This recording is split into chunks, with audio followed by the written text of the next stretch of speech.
the tape, let's grind. Shut up. The tape, the tape. Let's grind. The tape. We do a little bit different around here. We ain't gonna play. We ain't gonna play. Shut up and grind the tape. The tape. Let's grind. We ain't gonna play. We ain't gonna play. Them dogs in your face. Let's grind. We ain't gonna play. We ain't gonna play. Shut up and grind the tape. The tape. Let's grind. We ain't gonna play. We ain't gonna play. Them dogs in your face. Shut up and grind. Let's grind. Grind the tape, bro. Grind the tape, bro. Grind the tape. The tape. The tape. Let's grind. Grind the tape, bro. Grind the tape, bro. Grind the tape, bro. Shut up and grind. Grind the tape, bro. Grind the tape, bro. Grind the tape. The tape. The tape. Grind the tape, bro. Grind the tape, bro. Grind the tape, bro. The tape. UGA game day, boy, we ball out. Pull up, put the whole conference in the doghouse. Leave them 6 feet, see me on the win streak. All-star status, go coach and the bench deep. Right. Offense on 10, how we run it? Your best ain't nothing, we gon' send them boys punting. Yep. Black and red, got them dead on arrival. Defense hunker down for the tie. Hey, you don't want it with the dogs. Found guy on it, you don't want it with my dog. Break it down, play by play, that's the day-to-day. They know we ain't come to play, boy, it's UGA. Kirby Smart, I cannot play the fool. Back to back, we did not come to lose. Back to back like we got something to prove. Pay your dues, dog nation on the move. What's up? We do a little bit different around here. We ain't gonna play, we ain't gonna play. Shut up and grind the tape. The tape, the tape. We ain't gonna play, we ain't gonna play. Them dogs in your face. Let's grind. We ain't gonna play, we ain't gonna play. Shut up and grind the tape. Shut up. Let's grind. We ain't gonna play, we ain't gonna play. Them dogs in your face. Shut up and grind. Let's grind. Grind the tape, bro. Grind the tape, bro. Grind the tape. The tape, the Shut tape. up and grind. Let's grind. Grind the tape, bro. Grind the tape, bro. Grind the tape, bro. Shut up and grind. Grind the tape, bro. Grind the tape, bro. Grind the tape. The tape. Shut up and grind. Grind the tape, bro. Grind the tape, bro. Grind the tape, bro. Shut up.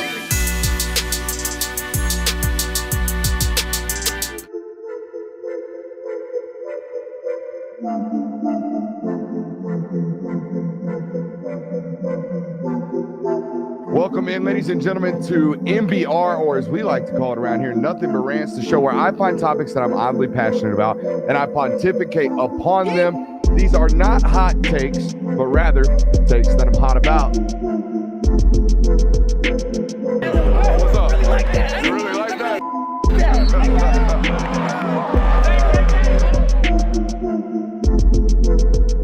Let's shut up and grind some tape. What is up, ladies and gentlemen? Welcome in to the Film Guy Network on a fabulous Wednesday evening. We are brought to you by our friends over at Better Tonight. What a time to be over there. What a time to be on this network. What a time for growth. We talked last night, I think it was, about the snowball effect. Boys, I think we've gone up 700 subscribers since I talked about snowballing on this network. We are 100% headed down the hill, snowballing right now. We appreciate you guys for being here. Man, we got a great one for you. What If Wednesday? If you're new to the network, it's a great one on Wednesdays. Time to play a little What If. We're going to do that tonight. Who's on Upset Alert? We'll tell you. Buy, sell, playoff edition coming to you guys tonight. Can Lane Kiffin pass the ultimate test for his football program? And the way he goes about his football program, can he pass the ultimate test moving forward the rest of the year? Underrated games coming up this weekend. Who's got it worst? I'm excited to play this game. We're gonna punish, or not punish, we're going to torture some already punished fan bases, unfortunately, tonight. Who's got it worse? Temperature gauge getting played tonight as well. And who's the worst of the 5-8 football coaches? There have been a list of coaches over the last 13 games that are all 5-8, and I think one of them at least, maybe more than one, at least for one for sure, will ultimately surprise you. Too loaded for an open for tonight's show. Way too crazy of a lineup for you guys tonight. So we're going to start the show with a better read. Oh, God, that sad piece of paper. You know who's taking it worse than this paper right now? Better, because I'm 4-1. I am 4-1 on Better, and we've got a live bet coming in the local hour, but Better's the place to be. Better now offers college football props. Enter more than or less than key stats on college football players. You can play in 23 states, including the fine state of Georgia. Better is matching first-time deposits, guys. up to $250. 100% first-time deposit match up to $250 if you use promo code Brooks or click the link in the description of this video on tonight's live stream. Tremendous time to be over on Better. Again, sign up today. Use that promo code Brooks and get in on the action. If you're a prop player like I am, it's a tremendous time to be over there and get in. That's right, Better with the cheddar. The chat's on that. That ought to be their slogan. That's a good one. Come get your cheddar with Better. Who knows? Maybe we just wrote a new slogan and a new tagline for them via the chat. All right, boys, it's Wednesday. First of all, how we doing? Doing fantastic. We doing good? We feeling right? Doing good. Yeah, how about you? Y'all excited? Pumped. Always pumped. Yeah? Dude, For get to talk Saturday? college football again. I got golden retriever energy right about now. I What's ain't gonna that? lie to you. I'm just happy. I'm just giddy. Glad to be on the show. This has become one of my favorite things to do, obviously. That's why we do it so much. Are you guys having as much fun doing live shows as we are? Or as I am? Absolutely. I hope the chat is as well. What if Tennessee absolutely handles Alabama this weekend? I'm talking like 41-27. They start hitting these deep shots. They're up big in this football game early, and they just kind of walk away with it. And it's never really, really close. It's only going to create more scrutiny for the Alabama coaching staff, that's for sure. Then my theory of Kalen DeBoer's not ready for an SEC schedule just yet would kind of be even more proven. We don't think those are – I mean, first year we're not going to give him some graces. Sure, absolutely. Oh, no, yeah. He He's definitely deserves like- We praises. will. We will. His fan base probably won't. No, absolutely. I Well, mean, people are – Fans are like the least patient people on planet Earth. Yeah. Universal. Want it now. I want it now. Because, I mean, and how could you not be unpatient as an Alabama fan when your track record has been everything of we don't have to be patient anymore because we're a contender every single year. So you're in a position that probably – you're in a position, too, where probably a lot of your fans have never been in, let's be honest. I mean, a majority of your fan base has never been in a position where it feels like you may not end up be contending if that scenario were to play out. it's going to get very interesting because there's going to be people calling for his job. Womack first. Yes, but not even that. There's going to be irrational Alabama fans who are saying, this guy ain't it. We need to get rid of him. Absolutely. We had Saban, and now we have this guy. We're losing 2 games in the regular season already. We lost to Vanderbilt. We got blown out by Tennessee. Saban lost to Tennessee only once. So there's going to be that. It's going to be overreaction. So I'll be interested to see. What else we got for what ifs? Let's go round robin tonight on this. What if Miami, Clemson, and SMU all lose Saturday? One more time. What if Miami, Clemson, and SMU all lose on Saturday? Then the ACC will look even more like the Big 12. That's what I was going to say. Do they reach the Big 12 territory? Same note? Yeah. Same That note. was the next question I had. Are they Big 12 territory of, we really got to put one of these guys in now? We really have to do it? You're forcing us? Yeah, I don't know what to think. That would just be utter chaos. And not for, one Saturday chaos, but just where the hell is this season going? I had an ACC what if as well. What if Miami is bailed out yet again? Oh, my, don't even start that. Against Louisville. Fourth quarter, very questionable call. By the way, I know like 4 or 5 Miami fans in my life, in my inner circle. I got text messages from multiple of them yesterday. It was like, you go ahead. You go ahead and hate us. Do it. We thrive, baby. Not just hating. I have put a hex on them. We maybe would have to open the show on Monday with a Kirby ISO just ranting about Miami football. If they win that game, ooh, I'll have some. If they gonna win. scribe one up? Even if they just win. You going to give me a dissertation on how Miami football sucks? Oh, yeah, I will do it. All right. I think it should be noted, like, SMU at the beginning of the year, like very beginning of the year, Yeah. completely written off. Yeah. Looked horrible against Nevada, was it, at the beginning of the year? Playing 2 quarterbacks. Nothing looked very clean for them. Just a very porous football program, it looked like. You had a Preston Stone quarterback who many people were high on coming into this year. Now that I believe they're playing the other quarterback. He's the known starter. He's the only guy playing. Now they're a ranked football team, almost in the thick of it in the ACC. Into the thick of it. Big Little Einsteins fan. Huh? Did you watch Little Einsteins? Oh, I just know the into the thick of That's it. actually Wonder Pets. Into the Never thick of mind. it. Is that one? Oh, yeah. I think it is Wonder Pets. I'm tripping. What if this Oklahoma game is a shootout? Did the defense's bus get broken down going in? I'm just saying, what if, Lenore Sellers Honest to and- God, I shouldn't say this, but could Oklahoma complete 90% of their balls on air right now? Oh, man. 90? 90% Yeah. on air. If you go to Oklahoma practice right now and watch them throw routes on air, are they completing 90% of balls on air? No. You don't think so? Yeah, No. 90. How many are we throwing? I mean, in a routes on air session, you got Probably about 15. Yeah, you got about 15 per okay. quarterback. Yeah, all right. 5 quarterbacks. Oh, you mean between all the quarterbacks? Yeah, I mean, it's routes on air at a college football program. A ball should not hit the ground. It shouldn't. Maybe one. Yeah, Maybe one because 2 quarterbacks thought they were throwing the same guy. That's it. I'm going to say no. You're going to say no. There's You're always going to say less than 90% There's always routes on air there's at always a Oklahoma drop right in. Most teams don't By the way, complete. to the one Oklahoma fan that keeps tagging me asking for offensive breakdown, there it was. Here we go. You know, Oklahoma, I mean, dude, I don't like to do that on this network. I don't think that's what people tuned into us for. I think Tennessee's looking for an answer right now. That's why we did that, right? I don't think Oklahoma fans are going to come here to watch me show them just how bad their offensive production is. I don't think that's what this network's the made answer for. is pretty evident when you watch them. And also, like, you have excuses there. You've got 5 guys out at the wide receiver position. Honestly, Oklahoma should just run it back. Find you a Lynn Bowden Jr. that Kentucky had when they're like, we're just going to run the Wildcat with our best athlete and see what happens. That's the stage that they're at with their offense. Just find you one of those guys. This isn't a what if. This is a please. This is on my knees begging and pleading. Georgia Tech, please, please, please beat Notre Dame this weekend. Please, please, just do it. Finish it. Okay, be the right Golden Dome. You know, they got that fancy, sparkly Golden Dome, 24 karat, they repaint every day. Guess what you got? You got that I'm a nerd, ain't got that money golden helmet. Give me the buzz, man. Please, please, please knock off this Notre Dame team that cheated on their wife on national television. We are in the bad part where Notre Dame just wins games and somehow backdoors in after everyone writes them off. I mean, at this point in the season, we're begging for Georgia Tech to beat them or Florida State to surmise something that we thought they could do. Nope, it ain't happening. So this is about it. Yeah. This is about it if you look at the rest of that schedule. Oof. What if Indiana handles Nebraska this weekend? Are they a lock for 11-1? That was one of mine. I'll read you the schedule. Washington, Michigan State, Michigan, Ohio State, Purdue. Washington, sneaky tough out right now. It is. With the way they play defense, the way they run the football. Defense. The same Washington team that gave up 40 points to Iowa? I apologize. Last week. That happened last week? Last week. What the hell happened? 40 points to Iowa. What the hell?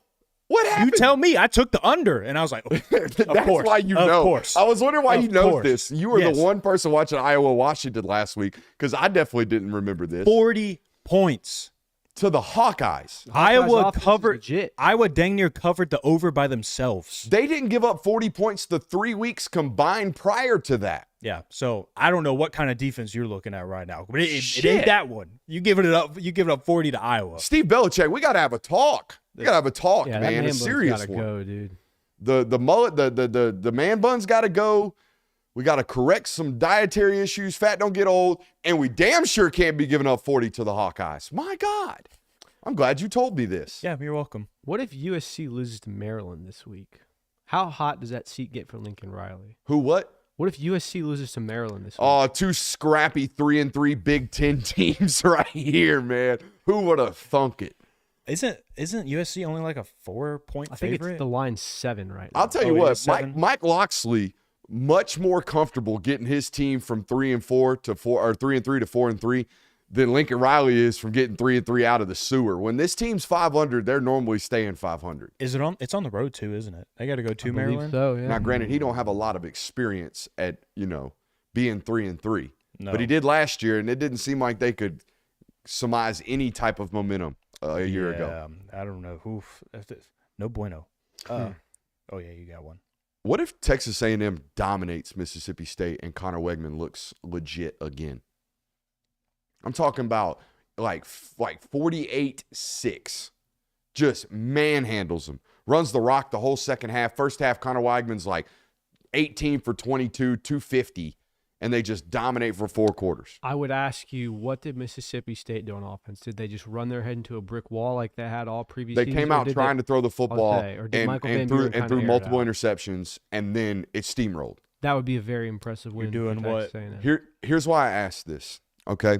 Because if you look at Texas A&M's, the remainder of their schedule, it's this week on the road in Starkville. And then they get LSU at home. They go to Columbia to play South Carolina. Tough game. New Mexico State at home. They got on the road at Auburn late in the season, the week before Alabama, and then they close the season at Texas or home against Texas. That's a tough finish to the schedule, man. I thought the other way around.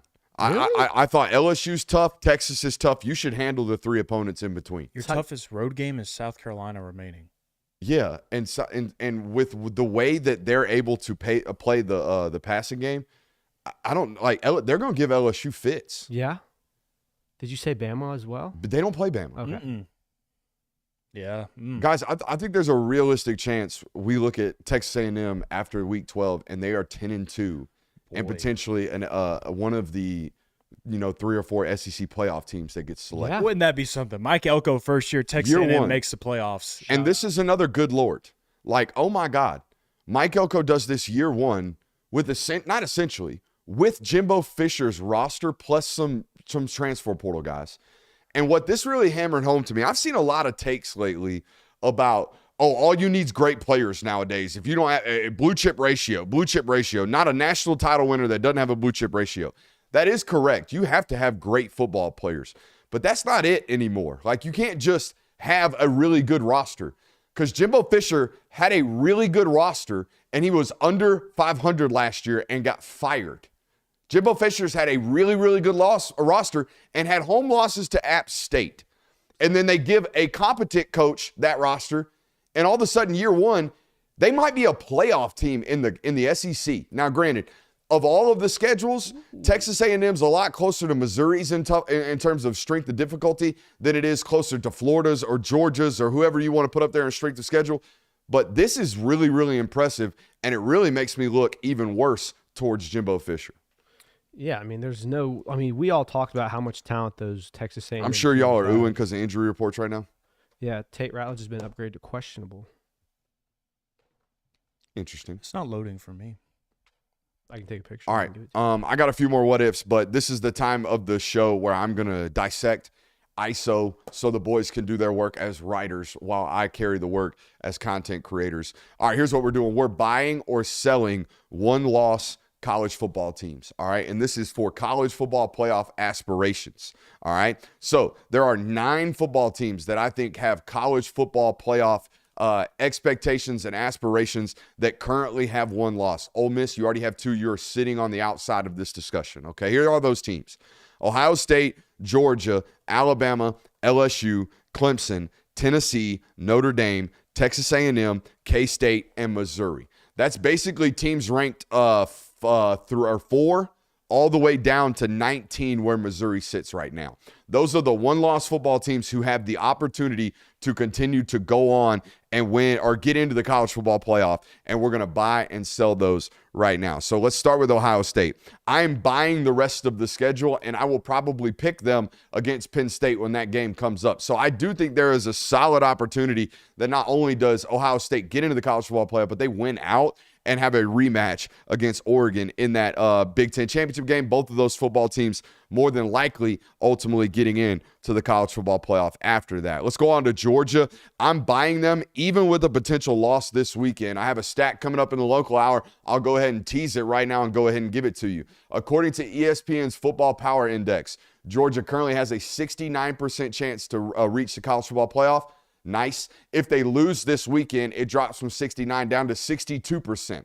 What that's telling you is Football Power Index believes they'll ultimately go on and win out the rest of their schedule no matter what happens this weekend. And that 10-2 with a road loss on the road against the then number 1 team Alabama and a road loss against the number 1 team or then number 1 team Texas is still quality losses on a road to a college football playoff, even though I have picked them this weekend. Going on to Alabama. Guys, this is the only one I'm going to allow y'all to let me do this on. I'm going to hold, even though I'm leaning towards buy, because I think they have the opportunity. Basically what it shapes down to for Alabama, do you have the chance to go 2 out of 3 against LSU, Missouri, and Texas A&M? Can you win 2 out of those 3? I think I'm going to pick them to do exactly that. I'm going to buy them for right now, even though they are very, very vulnerable from week to week. I do eventually think that Kalen DeBoer can get this thing righted. I believe in him as a football coach. Let's go on to LSU. I'm selling it. Guys, the rest of their schedule looks like Arkansas this week, Texas A&M, Bama, and Vandy. About called that Bandy. Bama and Vandy. I didn't expect 2024 to be the year that I add Vandy into the difficulties of the games to win. Clemson, I'm buying it because the ACC's trash. Tennessee, I'm selling it. Too many holes offensively to plug right now in the middle of the season. It's hard to do that. When you have holes like our left tackle's not good enough, sure, we can hope that he gets healthy enough, but we're still bad everywhere else on the offensive line, or at least not high quality, and can't protect our quarterback. Those aren't things we can go out and plug middle of the season. Notre Dame, I'm selling it because I'm selling it. Texas A&M, I'm buying it. If they get by LSU and play Texas tight, the rest of the schedule is very, very manageable. I'm buying K-State right now just because of the rest of the Big 12. They're the best of the Big 12 right now by a slim margin. I'm selling Missouri. I don't think they beat Bama. Do they need to beat Bama? Yes, they need to beat Bama. You can't get your absolute doors blown off against Texas A&M and then lose your only other ranked opponent matchup. You can't do that and get into a college football playoff. Not when what's going to happen with what I think is going to happen. I think we're going to have several, maybe 4 or 5, 10-2 SEC football teams that are all, you can make an argument, should be in the playoff. I do agree with you 100%. And I think Missouri, if they're staring at 10-2 by the end of the year, they're the worst of the 10-2 teams out of the SEC when they all shake out. Well, it's because their strength of schedule is so weak, 100%. which is unfortunate for them. I'm surprised you held Bama. Yeah, I just the talent on the roster and at the head coaching position. I think they're going to be okay. Yeah, Are you picking them to beat LSU? I would. Yeah. Are you picking them to beat Tennessee this weekend? No. So that there's their one loss. Do you have them beating A&M? Yeah. Okay. I'm still hesitant to buy in on A&M yet. Yeah. I think we saw Ain't played nobody, Paul? Not that they haven't played anybody, but there's this resurgence that we saw since Connor Weidman came back and they beat the shit out of Missouri. Like, oh, you're sus on the Wegman thing. It's Wegman, not Weigman, by the way. Weigman. I only found this out because I was on Texags this week. Is it Womack or Womack? I've heard Womack. I've heard Womack. So it's spelled Womack. It's 2 M's. Womack would be WOMACK. Who knows? Either way. Me. I'm just kidding. Okay. Just kidding. I don't know. I don't name know. I'm police pronouncing over it Womack. I'm the last person to be named policing. My But God. no, I think that I need to see more from Texas A&M right now because they've been fairly up and down. Like the game that you saw against Notre Dame early in the season compared to what we saw against Missouri. Like everyone was certain that Connor Weigman. There you go. Connor Weigman was not a good quarterback, and then they came out and beat the hell out of Missouri, and everyone goes, oh, well, maybe he is. Maybe the Texas A&M might be a playoff contender. So I just need to see more from them, honestly, before I buy in. So I would hold Texas A&M. Fair. My man's still working on injury reports over there. Who are some of these other teams that you're buying as a college football playoff team right now with a 1 loss? I'm going to go ahead and buy Boise State. I didn't include them here. I just assumed they were the non-Power 5 team. Well, there is 2 undefeated service academies in there too. So which we skipped out of what ifs. We Yeah. kind of jumped ahead so I could ISO this. We'll circle back on what ifs. There's some fun stuff going on with the service academies. Yeah. So, I mean, I just want Boise State to be the team. I want Ashton Genty to be the Heisman winner. I think that's so good for college football to have a group of 5 team that has national relevance. And it's not just, oh, hey, we have to put you in here, so this is why you're in. If they had to make this dumb rule, I'm glad that it would at least be an exciting team like Boise State. What's so funny over there? I'll tell you guys afterwards. Text from inside the building. Let's get back to what ifs. All right. I know we're jumping around timelines, but it'd be like that sometimes. It is what it is. Y'all continue with your what ifs so I can tweet out these injury reports. What if Arizona State is the most slept-on team in America? Not by us, baby. Not by us. Yes, thanks to you, not on this network. Not Arizona on this State is network. not slept on, but they only got 1 loss right now. They got Cincy this week, Hell yeah. OK State the following week, UCF, K-State, BYU, Arizona. Vegas just trying to out here like sleeping on the street. That's what y'all trying to do, giving Cincy a 5-point favorite when the fighting Kenny Dillinghams are coming to town. Are you kidding me? I'm going to slit your throat right on national television. Whoa, that's violent. They will. They will. They will. Okay. K-State, metaphorically. the K-State, BYU back-to-back, that's a tough stretch right there for Arizona State. But if you can survive up until that point, you'd have some momentum going for you. And, I mean, they're proven to be a tough team to beat. I mean, just because I think of how they play offense, they run the ball a lot, they kill clock. If they can get a lead, they'll hold it. It's that roster-wide short man syndrome that they got going on. That's what it is. They're first-round pick dark alley team. Give them to me. The fighting Scataboos. I'm here for it. Spooky season, too. Spooky season. Scataboo. Oh, I see what you did there. A little play on You the frightened words. me there. Yeah. What if Peyton Thorne is the one throwing Hugh Freeze under the bus this weekend? What if Peyton Thorne, after the game, just comes to the microphone and they're like, Peyton, talk us through that third interception of the football game. And he's like, you know what? Coach told me all week, stare at the slot and see what he does. So I stared at the slot. And you know what? I'm kind of sick and tired of this coach doing this to me. He's terrible. And then he reads down the stats and the turnovers. Did you know that I'm actually not the worst quarterback he's ever had? He's got 7 worse than me at this point in the season. And he just rat-a-tat-tats the stat book. That would be hysterical. I would like I'm here that. for it. I would I'm be too. absolutely That would here send for the it. Auburn program into disarray because it's then either our quarterback and our coaches don't like each other right now. This is terrible. Things should have been better in year 2. That'd been very fun to watch. Just Auburn just meltdown once again. What if Illinois goes 1-2 in their next 2-game slate? They play Michigan this week and then they travel to Oregon. If they win, now obviously Oregon would be the preferable win, but they go 1-2 there. They're a 10-2 team with just Minnesota, Michigan State, Rutgers, and Northwestern standing in their way. Could they get some Big Ten championship steam or maybe even playoff steam? So I think the Big Ten championship is going to be undefeated versus 11-1. So you got to hope that Ohio State gets nabbed and Penn State, or they all 3 get nabbed. Mm-hmm. Or you have to win out between these 2 games. Correct. Yeah. Which, I mean, I think Illinois can definitely beat Michigan. they can certainly beat Michigan. If they give Oregon a run for their money, their only 2 losses would be to top 10 opponents. Is it So, at Eugene? Yeah, it's in Autzen. That's a tough one That's a tough pull. because that crowd's there's no more sleeper games for that crowd right now. That crowd is jacked up for just about anything and everything that walks into that program. That is a hostile environment right now. They have momentum. Yeah, It's scary. Uncle Mo's a crazy thing. absolutely is. You got to grab Mo. You got to keep him. Got to keep him right by you. You got to roll with the Mo. Roll with the Mo. The Mo, the better. The Momo, the better. What about Uncle Mo and grabbing? I don't know. So, Any more what ifs? I got one more. What you I'm got? out. What if Florida houses Kentucky? Cool. Like South Carolina houses them. Cool. Cool? Cool. Dead fish, no matter what? Here's the caveat.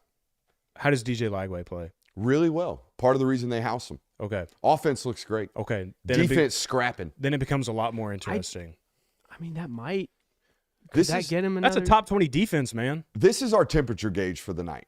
And I hope that there's a Florida fan listening that can give us some type of indication of where they're leaning. Because I would imagine, surely they think he's still a dead fish, and surely they think they're going to fire him anyways. But there are signs that this guy is actually doing a relatively decent job. And the signs are they're a 500 football team with no hopes and aspirations moving forward, with nothing but a tough-ass schedule in front of them. And they are playing really inspired football right now. Really inspired football. I think Eugene Wilson's fighting back to get back onto the football field for this team.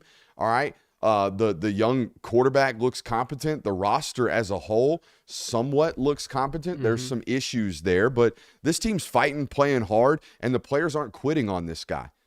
I So believe it's got to be perplexing to an extent. I believe Trey played against Tennessee. Did he? Yeah, I saw him. It was out a there. game time decision. That's Yeah. I didn't watch that offense. I watched Tennessee's offense. No, yeah, he was on the field. I remember. Okay. But yeah, if DJ Lagway plays well, and you again, Kentucky's a top 20 defense right now in the country. They have remained like after the Georgia game, they shot up the rankings because they held Georgia to such few points. But they've stayed there. They have stayed put at that spot. I think this is a completely different discussion if Florida wins that game last week. Because then you have the top 10 win, and now you have all this momentum. Whereas, yeah, that was a really strong showing. You put up a lot of fight. You showed that you're a capable, competent football team, but it still ended up in a loss, and fans are still disappointed. I think it's easier than ever before in college football to identify programs with which the coach has lost his base. And do you know why? Because Follow the money? we're in a player acquisition era.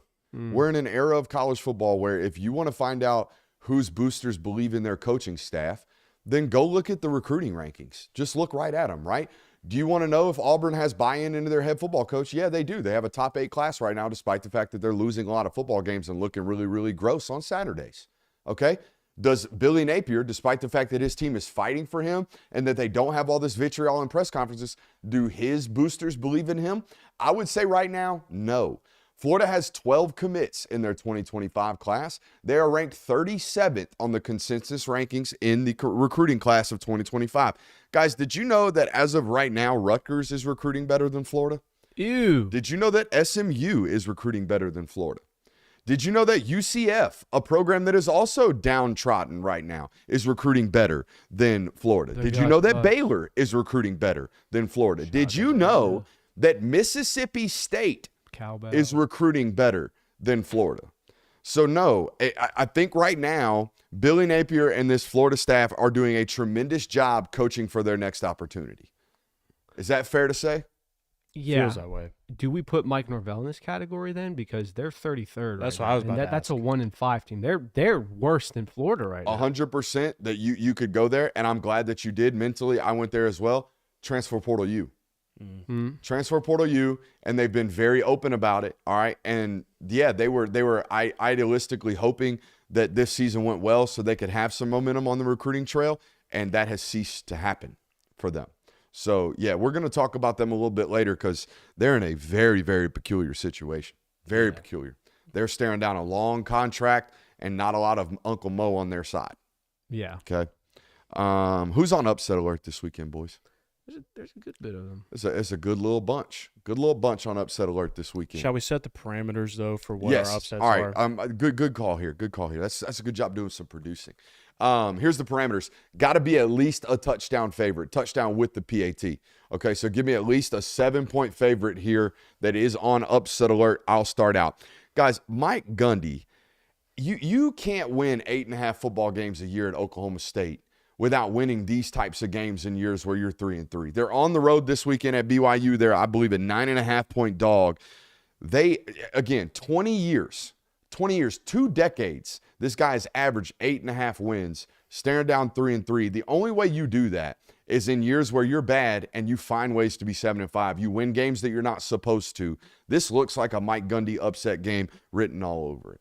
Mike Gundy upset. Mike Gundy. There is always one of these lurking around in the bushes every season. I had some fun looking at Oklahoma State's football reference today. I'm surprised Gundy didn't leave 10 years in because that is a good coaches come here to leave program.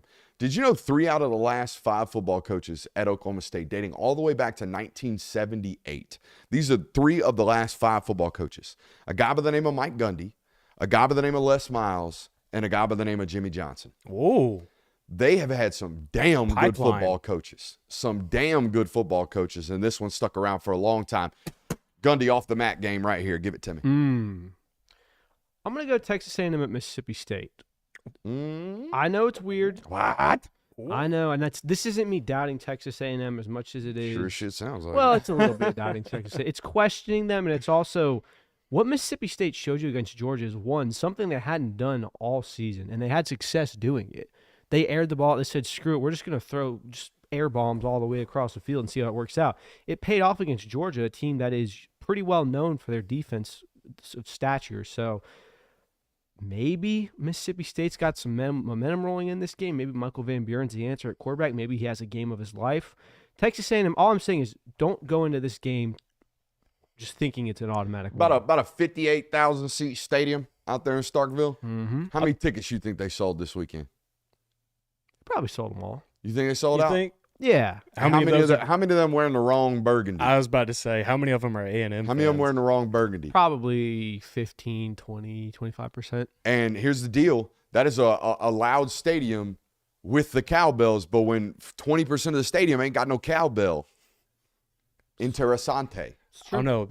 Plus, thousands of cowbells is loud, regardless of how many there are. It more obnoxious than anything. I'll tell you. It was. When I went out there, what was that, 2022? Yeah. It was. Gross. I'll tell you who's loving some Mississippi State football right now. That Penn State beat reporter that asked James Franklin, "You ever think you should just throw it up there, see if something good can happen?" That's what Mississippi State did against Georgia. Let's just throw it up there. Maybe something Paid good will off. happen. Got 31 points out of it. Y'all ever heard of Kent State?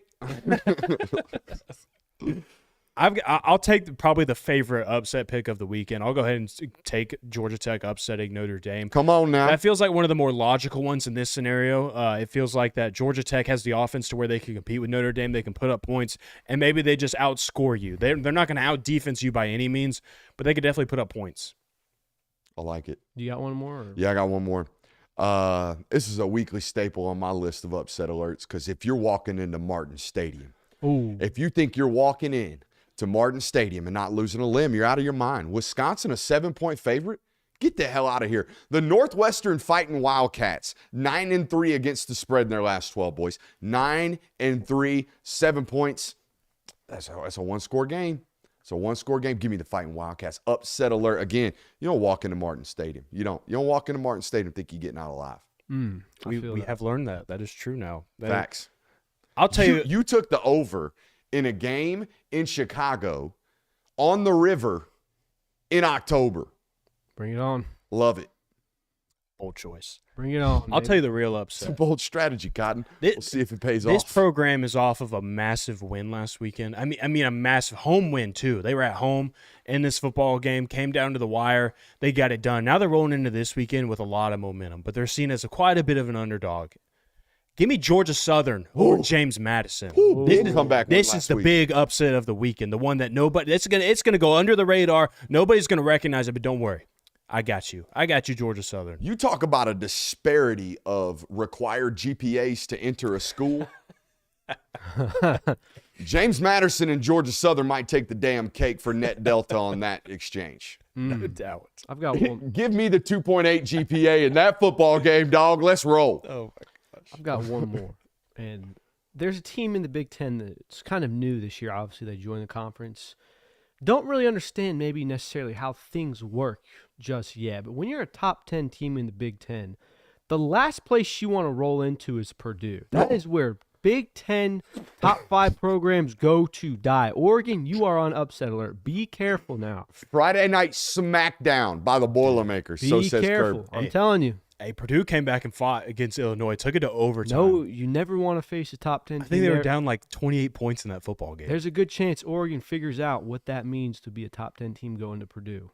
Be careful, Ducks. That's all I'm saying. It's an alert. That's crazy work. I do love their running back, Purdue's running back. I can't even think of his name right now. It sounds like you love him. I do. I'll tell you exactly why I like him. me One, run he's got for a a great Google. name. It's a great name. Pulling up right now. Let me read this to you. I had a buddy of mine in high school that we would go to college camps together, Kirby, and he was 6'6", 300 pounds. He was a massive human, and he was way too smart, too smart, and coaches could smell it on him. Oh. He would ask too many questions, and coaches would be like, "Son, what's your GPA?" And they say 4. He'd say 4.2. Immediately spit it out, and they're like, "You're too smart, man. You're too smart for your own good." He ended up playing in the Ivy League. Tell me Devin Mockabee isn't just absolutely. Devin Mockabee? Mockabee. Tell me Devin Mockabee ain't going for 200 against Oregon this weekend. He's averaging 6.5 yards per carry. Mockabee, huh? Devin Mockabee. See? Yeah, top Good 5. back. Top 5 name right there. Any underrated games this week, boys? There's always There's underrated always games, underrated man. games. Come I've on. already There's talked always about how this underrated Texas games. A&M and Mississippi State game could be underrated. I think you're mistaken there, but I like your energy. I like your could be. gusto with that one right there. Maroon on maroon. Random 16.5-point spread on that game. I think Texas it's A&M's 20 points better. 14. Yeah, it's It's not much. It's a just 3-score spread. It's just over 2 scores. Yeah, I think I might be hammering a lock on the Aggies this weekend. Texas Tech versus Baylor. Sneaky good. Sneaky apparently because Texas Tech is 5-1, but they're only 6.5-point favorites over Baylor, who's a really bad football team right now. Give me the battle in Texas right now. Give me Baylor versus Texas Tech. Keep an eye on that one. I don't feel like near enough people are talking about Nebraska at Indiana. I know it got some love earlier in the show because Indiana's got a chance to do something special, and I like Coach Sig. I love Coach Sig. Did you hear Coach Sig's interview today? I did not. Signetti. Yeah, it was Coach Sig. Cigaretti. Coach Cigaretti was on, I think it was McAfee, and McAfee was asking him about his travel schedule because he's pretty notorious for being a stickler about this. So here's Coach Signetti's method on traveling to away games. We're going to get there as late as possible. We're going to eat dinner on Friday night. We're going to go to sleep. We're going to wake up. We're going to play the game. We're going to immediately get on the bus, and we're getting the hell up out of there. And he was asked about this because I guess last week they didn't get into town until 9 o'clock. They ate dinner, went to sleep, and he said the next morning, he said, quote, "We whipped their ass and we got up out of there." I love me some Signetti. That's crazy. Whipping ass. Hoosier. Indiana Hoosiers coach talking reckless. Hoosier fans aren't looking forward to basketball season anymore. Who's your daddy? We're Not here a for the basketball gridiron. school anymore. No, we're here for the gridiron matchups now. Boston College versus Virginia I Tech. saw this Friday night actually a good SmackDown. Virginia Tech wearing no. some This oranges. is Thursday night madness. Thursday. We get this one tomorrow. Wearing some orange unis. Have you seen these? Oh, yeah. Kind of slick. I kind of like it, kind of dig it. But, yeah, these are two teams that people were very high on early on in the year in the ACC. I know that Virginia Tech kind of hit a cliff very early on in the season, and then Boston College has kind of been up and down ever since they beat Florida State. And so, but I still think that these are one of the two better teams in the conference. I think it'd be a really fun matchup, especially on a Thursday. You ain't got nothing else to do besides watching us. You might as well dual screen it, get you some Virginia Tech, Boston College up there with us. Love a good dual screen. Mm-hmm. This Michigan-Illinois game, I think, is underrated. I don't think it's obviously two teams that have playoff aspirations. They are both only one loss, though. It could be interesting to see just how much it affects the Big Ten playout from there. Obviously, we think that one loss is required to be in the Big Ten there, but it's also two teams that kind of match up really well. I think Michigan's talented, but they're not playing very well, and I think Illinois is playing very well, but they're not as talented as Michigan. So I'm interested to see that, and they've got a lot of fight as well. Who's got more offensive firepower in that football game? Probably. You're about to have to say it. Isn't that crazy? Illinois, yeah. Illinois. Altmaier. Luke Altmaier. Come on now. Alternator. Michigan falling off a wagon. Hawaii at Washington State has fun written all over it. Hawaii's becoming one of these teams. You did it Yeah. last week, didn't you? You were like, "Oh, watch out, Boise State." Yeah, You got I was Hawaii. like, please. I mean, a don't. real scrappy 2-4. They are. Real lunch pail 2-4 from Hawaii. Is that game in Hawaii? No. Oh, Underrated unicorn That game's at combo, Wazoo. too. Huh? Underrated uni combo. Yeah. I'm not letting this one fly. You're saying John Mateer can't handle the rainbows? I'm not saying he ain't going to handle him. I'm saying it's sneaky fun. It's Yeah, that fun game- because John Mateer's playing. That's the only reason why that game is fun. And I'm here for that. Clear. John Mateer. I'm absolutely here for watching some John Mateer football. But it ain't going to be a football game. It's going to be fun to watch Mateer dog up on Hawaii. That'll bring a Mateer to your eye. Yeah. I mean, this team seems to always deliver interesting games. Colorado at Arizona. We talked about. This line is interesting. Yeah, what is this Sneaky. line? Arizona's favored by 3. On the road? I think that's at home. No, Colorado's on the road there. Ooh. But I mean, Colorado, we talked about it. Colorado might just be one of those teams that no matter who they play, whether they're the greatest team in college football or the worst team, it might just be a close sweater of a game that's fun to watch. And if that's what it is, I'm here for it. Dion can do his thing. Shedeur can hit whatever he wants. People can talk about Travis Hunter, but if Colorado's doing that, I'm fine with it. You're reading the Kirby Stash chat. Yeah, how'd that start? I don't know. It's interesting. It just kind of – that's the thing with the chat. They just kind of naturally This go is there. Kirby Dash picks up FM radio. This Sick. I love that. This is good for you, though, because at the beginning of the show, someone was trying to say, let's stop joking on Brooks and start joking Yeah, on they Kirk. tried to turn the attention Now it to turned me. into Now something it's, good. Now it's just Oh. organically turned into Stash. Thanks, guys. Love it. Hmm. Someone did say, though, that your stash is better than Sam Elliott's. I don't know. I'll have to draw the line I there. won't even- Hold the Come phone I won't now. even support that one. I appreciate it. Dude, you gone too far. K-State at West Virginia is a great game because news is supposed to be tremendous weather this weekend in Morgantown. Why do you know this? Tremendous weather in Morgantown. Neil Brown told me this. Neil Oh, Brown, your boy Neil Brown. my boy Neil Brown, the Fighting Neil Browns, was asked this last week, hey, coach, team sucks. Fans still coming out. What's your message to fans to still get them to come out? And his message was, not verbatim, I'm paraphrasing here. Weather was great this past weekend. Traffic wasn't that bad.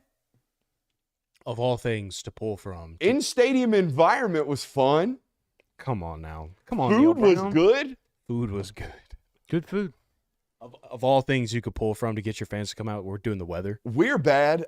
I'm not very good right now. We're losing games. He did say that every team that we've lost to is currently undefeated. That's quite a stat. Oh, Is it? okay. That's quite a stat. Good spin. Okay, tremendous spin. We went from weather's great, we're losing to really good teams. Traffic wasn't terrible. The security staff is on their game right now. Security staff, elite. I want to go see a game in Morgantown. I've heard that's a very fun college. I town. have heard this. I have heard this is a tremendous environment. But yeah, had to sneak in the fact that Neil Brown at 500 was telling his fans, hey guys, weather's great out here. Still should come to games because the weather's good. Yeah, I mean, it'd be like that sometimes in your college football season. It do be like that. Sometimes people say you're going to beat Penn State, and then you look around, and you're 5-5 or 500, and gotta start begging fans to come in because the weather's nice. Didn't know I'd catch a stray all of a sudden. Well, I figure if you're going to dunk on the man you built up so much, you know what they say, they build you up to break you down. Yeah. I folded so fast on You Neil Brown. so quick. I Jump ship folded so so quick. fast. Psych. I lied. I thought you were good. That's all me. Any other underrated games this weekend? I think Only I got had one 2. more. Hey, I want to give you got one more. Yeah, Auburn and Missouri is kind of interesting to me. We talked about this yesterday or on Monday, I think. Missouri's a team that's in a very unfamiliar situation for them, and Auburn is extremely desperate. And I kind of want to see how that plays out. I think Auburn's not a terrible team. I don't think they're as bad as their record shows, and I also don't think Missouri is as good as their record shows. So it'll kind of be interesting to see where they meet in the middle there. No part of me wants anything to do with watching Auburn at Missouri this weekend. No. Missouri, sneaky bad television watch. Yeah. Sneaky It's bad. not as flashy as it sounds. No. Either way, folks in the chat saying I petition the rest of the Film Guy Network needs stashes. I'm going to tell you right now, Drew, I could spend 7 months growing out the hair on my upper lip and you'd never see it.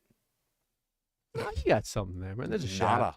There's a shadow. I see it. Nada. I think there would be some warnings around my apartment complex if I started See, growing a that's stash. the thing. You got to just go through. No, them no, first. That's, Anytime no. See, that's the thing about being single, he says. being single, what do you mean? I mean, you don't have a companion to listen to complain for an extended period of time during this growth period that you speak of. I've tried it. The growth period, maybe. You've tried it. Yeah. It was during COVID. You had the freedom to do it. Yeah. You had the freedom to do it. Yeah, had the freedom to look ugly. So one day I shaved and I was like, Whoa. you know what? Let's try it. And yeah, no. I mean, dude, the stash works for you. It does. does not work I, for everyone. I appreciate that. Most people look like they should be on the back of a milk carton. Have you seen this man? Stay away from him. That's fair. Most people. That's fair. This is a tremendous time to give a quick shout out to our friends over at Better one more time. Better now offers college football props in 23 states, including the fine state of Georgia. Enter more than or less than props on your favorite college football players. You can head over to Better with the link in our description for a 100% deposit match up to $250 with the promo code Brooks. Again, that promo code is Brooks. I've been thinking about ways to incentivize you guys to do that and sign up and use our supporting sponsors. That would just be great if you just took it upon yourselves to go ahead and do it. If you haven't signed up on Better, go ahead and do it today. Better.com, promo code Brooks. You can download the app today. We're going to give you a live play during the local hour. What else we got here?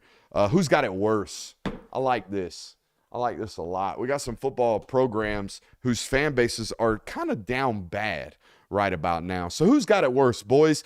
The Florida State fans that are 1-5 looking at $84 million left on Mike Norvell's contract through 2031, of which they owe him 85% of, or East Carolina's defensive coordinator getting set to face off against Army. Ooh. I might lean DC here. No, there's honor in losing to the troops. He's got a good point. Yeah, but he's not taking honor in that. He himself. You're right. If you're putting You're getting dubbed up by the in- triple. That's Yeah. what you're getting dubbed up by, not the servicemen. And you said they're putting up 40 points a game on average. They've scored 37 points or more in all but one football game. Running the option. Defense doing it too. Yeah, I don't think they've given up more than 14 points in a game. Sheesh. I hear But you. when you're putting up 40 points as a triple, like it's almost impossible for your defense to give up more than 28 points. Yeah, that's The other fair. team just doesn't have the ball enough. That's fair. Hey, that's all right. Who's got it worse? Michael Hawkins, the Oklahoma quarterback, or UAB football fans? Oh, Oh. The UAB football fans, because there's excitement around Michael Hawkins. There's Yeah. kind of a, hey, this guy's a true freshman. And not a lot of blame going his way right now. Oh, no. Yeah. I'm saying if you are Michael Hawkins, that situation, not just the I'm going to go UAB fans got it worse because they fought everything they could to get that football program back, and now they have a football coach who kind of like sticks his nose down at his own program, or at least sticks his foot in his mouth and makes them think he thinks less of them. We're 3 years removed from them being one of the better, like, lower tier FBS Mid-major programs, and one of the their better head coach mid-major retiring. programs. I mean, that's not too long ago, and now that might be the worst team in the country right now. Yeah, there's that. But, yeah, I mean, Michael Hawkins, at least, if you are Michael Hawkins, you can say, hey, things aren't going really well right now. I don't have a lot of help around me, but I'm also a true freshman. This is like, I've got at least 2 more years of being Oklahoma's starting quarterback. Oh, you think he's 3 and done, huh? I said at least. I think we can guarantee he'll be there 4 years. I said at least. At this rate, You never know. Never know. You never know. I think I know. Okay. I want Trent Dilfer to get back into the Elite 11 circuit because it was just better then. Is that fair? That's I think fair. he probably goes back to high school football coaching. He's got the itch already. It's clear. I also wish he would have kind of worked out because, there's a path in 20 years where, maybe your boy's coaching a high school football team to a state title or 3 because I recruited my ass off illegally, maybe. You just admitted to retroactively I didn't say cheating. I admitted to it. I'm just saying, he was at Lipscomb Academy, one of the very few private schools, well, one of many private schools, but one of the very few private schools in the Nashville area that cared about football. And he kind of got all the good players from the Nashville area and then started to drag everybody and then worked his way into a Division I job. I'm saying there's a possibility. Now, granted, he's a former Super Bowl winning quarterback, but there's an opportunity to go from, hey, this guy talks good football on television to, hey, this guy won high school football games to, do we give him a D1 job? Let's do it. Let's fair. try it. That's fair. Have you seen him on the board breaking down Tennessee's offense? He's got the juice, man. He's got it.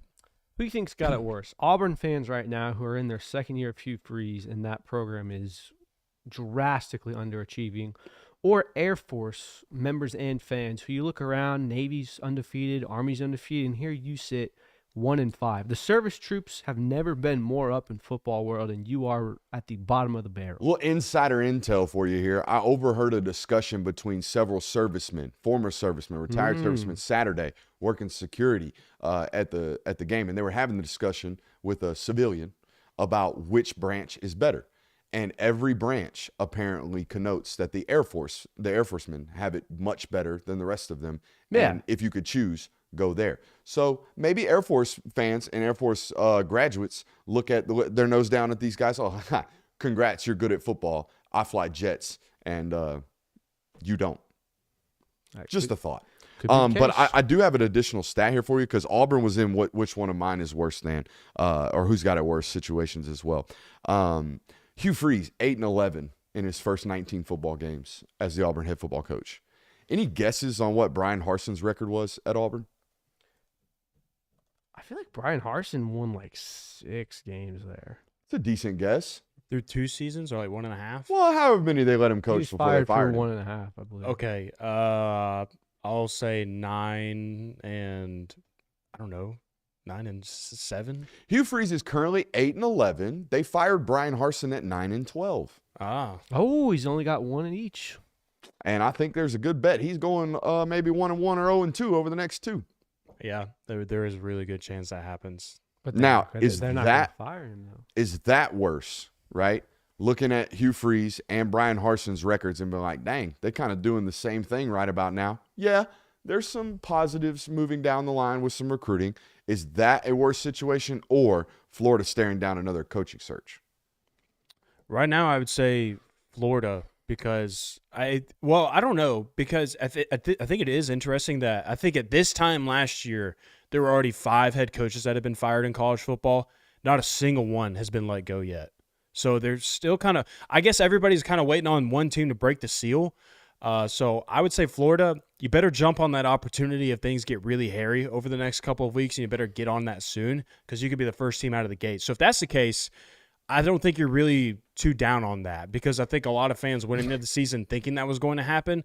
So I'll stick with Auburn because Auburn, you were expected to be an up and climbing program.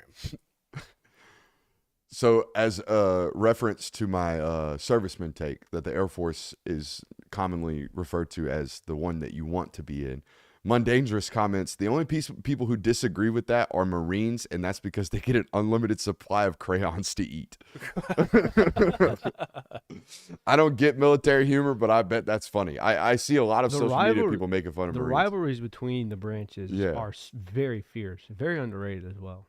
But isn't it like a brotherly rivalry where you just kind of talk shit with one another? Of course. Yeah, there's not actual vitriol there. No. You would hope not. All right. Any more of these? Who's got it worse, Nico's development right now or DJ Lagway's? Nico's. Why do you say that? I don't see DJ running for his life right now. And I don't see and the stunt in growth for me, like going from college to pro, the quickest way to stunt a growth of a quarterback is to not allow him growth in his processing of reads. And the fastest way to do that is an inability to protect him. Mm-hmm. So I would probably go Lagway. But I don't know. It's tough. Yeah. Because for me, like I said Nico. I'd probably go Nico. Because for me, it's like. And there's expectations on Nico right now. Yeah, DJ's in his first year, so it feels like maybe the best thing for his development is just put him out there, make him play. He's going to have to play the rest of the season now. So play some games, get your feet wet a little bit. It might not look great. I mean, it as expected, he looked like a deer in headlights against Tennessee because you got thrown into a football game in the second half where your team was winning and you were expected to go out there and finish the drill for your team. Whereas Nico, you're in year 2, and it's nothing to do with you, it feels like, but it doesn't look like it's going to get much better, or you wouldn't assume it just drastically gets better throughout this season. Who's got it worse, Graham Mertz or Cam Rising? Oh, Cam Rising. This is Mertz's like first big time, his second big time injury. He tore his knee at Wisconsin, right? Mm-hmm. So this is his second big time injury. Cam Rising has had this happen to him every single time. I saw some stat the other day. It was like he's played 6 years now in college football. 7 years now in college football. I think he's only played in 27 games. Oh my God! And he could play an eighth. And he can play an eighth. He could play an eighth. That's why I would say it's. But think about that. I would say it's Graham Mertz. For 6 of those 7 years, he was looked at as his team's starter and his team's guy, and he's played in less than 30 football games. Yeah. I'm gonna go look at the actual number, but that's insane. He's got it way worse in terms of an injury bug. Well, I would say Graham Mertz because this is your last year of college football. You played well last year. He can't get a medical. I think he got a medical for his knee injury. So yeah, COVID 2020. I think Graham is done. He's played in exactly 30 football games. Has Cam Rising. Sick, dude. Over 7 seasons. Yep. Good for him. I wonder what his NIL check is. Probably not horrible. I mean, you are arguably the most recognizable name on that team. All right, we got a couple more segments here. Who is the worst of these 5-8 football coaches? These football coaches are 5-8 through their last 13 football games. You ready? Mac Brown, Sonny Dykes, Hugh Freeze, Lance Leipold, Billy Napier, Deion Sanders, Scott Satterfield, Mark Stoops, and Lincoln Riley. Like, who's just the worst coach? There's a lot of these guys that are going to get fired, but there's a lot of these guys that definitely shouldn't be in this list. Oh, 100%. Like Lincoln Riley and Lance Leipold being in this list are very, very weird. Mm-hmm. They stick out like sore thumbs. I understand Deion Sanders being here. To an extent, Mark Stoops doesn't make a lot of sense, but you catch him in an SEC slate, that makes a whole lot of sense. Yeah. I'm going to go Mac Brown. And I hate to do it, but I mean, the Mac Brown experience has fizzled out so much now. At least with Lincoln Riley, 5-8, it's terrible at USC. It is, but you've also sprinkled in some key wins there. That win over LSU looks better and better every week. You've had some good wins last year. Miller Moss throwing up, 400 yards in the bowl game last season. That was good. You've had some nice lights, some bright moments in that 5-8. It hasn't been good. I can't name one team North Carolina beat in that 5-8 span that was of substance for Mac Brown. Chat makes a good point. Most of these 5 wins for Dion have come this season, 4 of the 5. Yeah. Oh, wow. Yeah, you're right. So he's trending up. He's trending in the right direction. Correct. The rest of these guys, not so much. Lance Leipold is really disappointing just because he's 1-5 now, so 5 of those 8 losses. And if you weren't going to do it with the third year of Jalen Daniels and him finally healthy again, like when it ain't ever going to happen. Again, at least not at the rate that it was. You're Not at a place like Kansas. Didn't he sneak like a 9-3 season in there once? Yeah, they went 9-3 in 20. I think they went 9-3 last year. Yeah, he should have got the hell up out of there. Yeah, not looking good. I respect the They're loyalty. falling flat on their face. Maybe a lesson to be learned there. Yeah. Say yes at the right time. Just because you did it one year at Kansas, don't mean Don't it's gonna rod wave happen no again. deal too many times. Yeah. No deal. There's probably a reason why Kansas has not been relevant in football for a long time. Sad. I thought this was their year. Fat Man Gino got fired going 7-5. Yeah. He will be. I don't even know his first name anymore. No. He will always be Fat Man Gino to Fat me. Man Gino. Poor guy. That's how it be. Can Lane do it, boys? Turn it This around. is the exact situation we talked about all offseason. Mm-hmm. All offseason, the moment it looks like there is no playoff possibilities or the back is against the wall for this football program, they're going to fold like a tent, a cheap tent. The only way it doesn't is you have to win out until you play Georgia. You have to continue to give that roster and that program hope that, hey, we're 10-2. We have 2 losses right now. We beat Georgia though at home.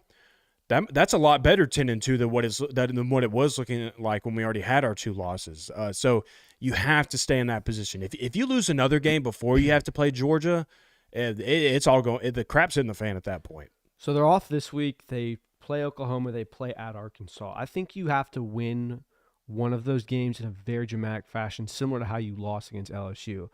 Because the only thing that builds more confidence than just beating the shit out of a team is winning a very, very close game. LSU is on such a high. They're still talking about that game. They're still showing highlights of it. It's almost a bad thing for LSU, though. Right, exactly. But my point is that They need one of these. the amount of momentum you can get from a win like that against an Oklahoma team that is respected, against an Arkansas team that, depending on what they do this Saturday, could be very, very respected. So they need a win like that to save the season. Then, obviously, you got to play Georgia.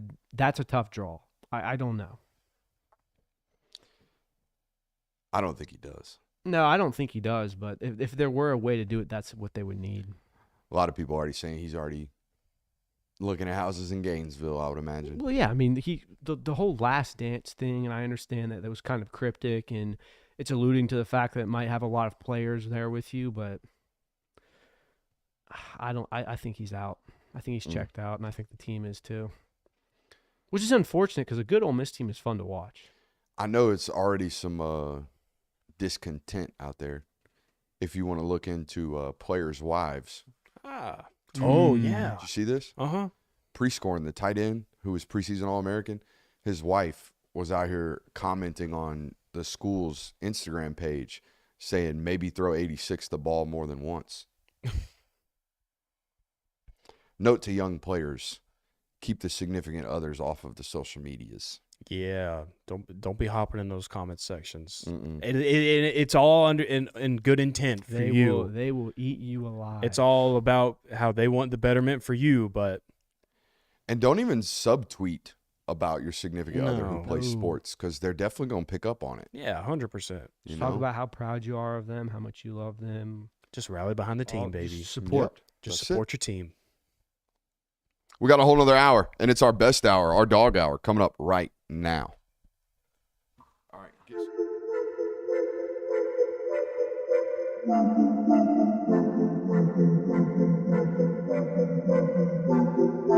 Welcome into Talk the Dog, the show where we find a bone to pick and a take to give. These are not hot takes. These is dog takes.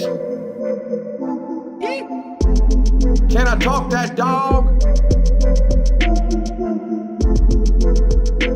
What's up? You really like that?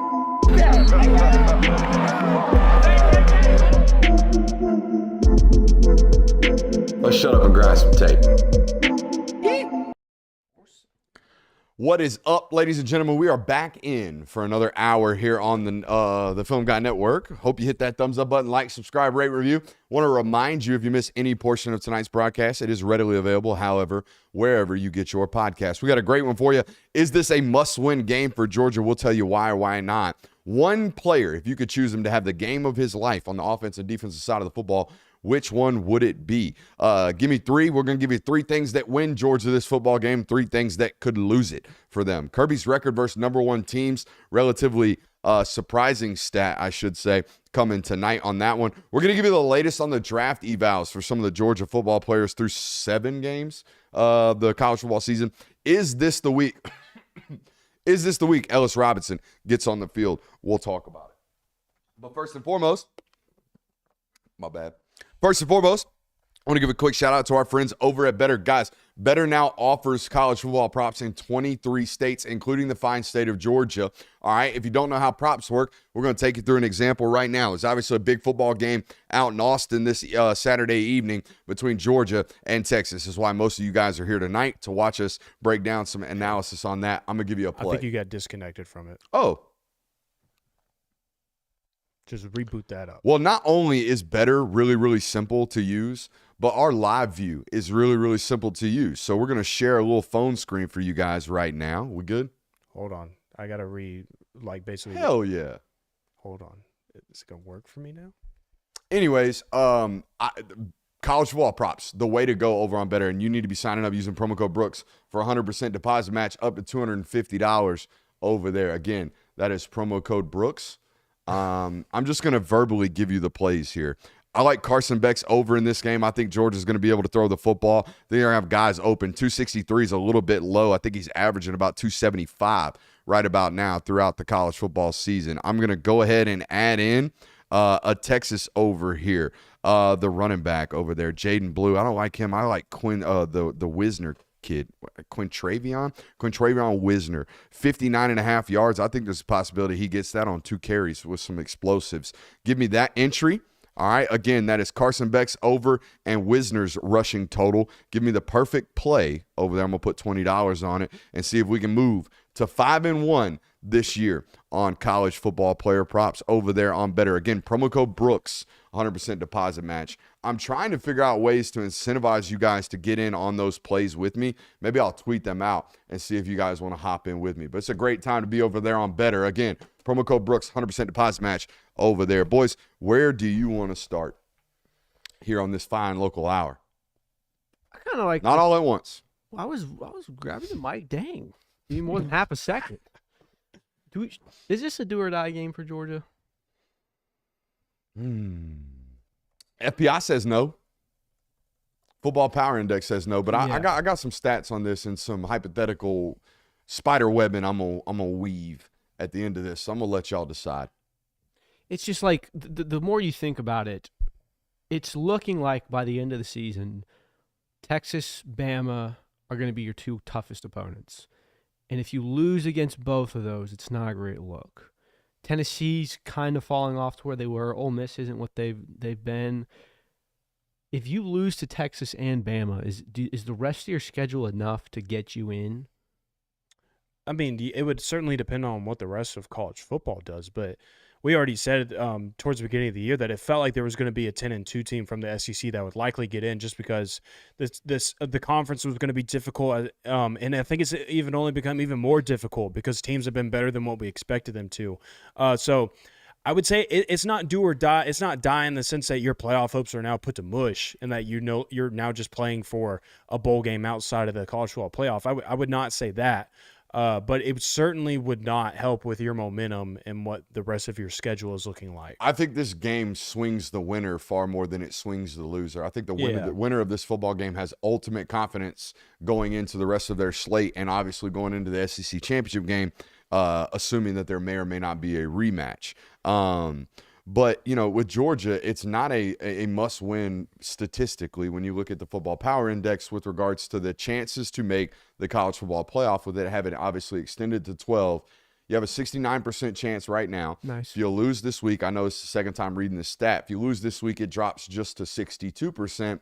moving forward throughout the rest of your schedule. However, you can lose 2 games with the 12-team playoff, but it's how you lose those 2 games that's very, very important. If Georgia were to lose this game, they have to lose it close. There's no way. One score, you have to be in it for majority of the fourth quarter. You can't get walked out of this football game, because I do think there are going to be a litany of football teams at the end of the year in the SEC that are staring down 10-2 slates. I think there's a potential, guys, that, I mean, you could realistically make the case for 7 teams to go 10-2. Now, not all 7 of them will do this, right? But you can make the case individually for 7 of them to do this, right? It's Georgia, it's Texas A&M, it's Alabama, it's LSU, it's Missouri, it's Tennessee, and it's Ole Miss.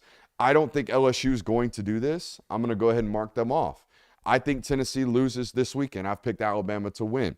I don't think Ole Miss runs the rest of their slate. Okay, so that leaves these 4 teams that I think have the ability. If Georgia loses, I'm picking them to go 10-2. All right.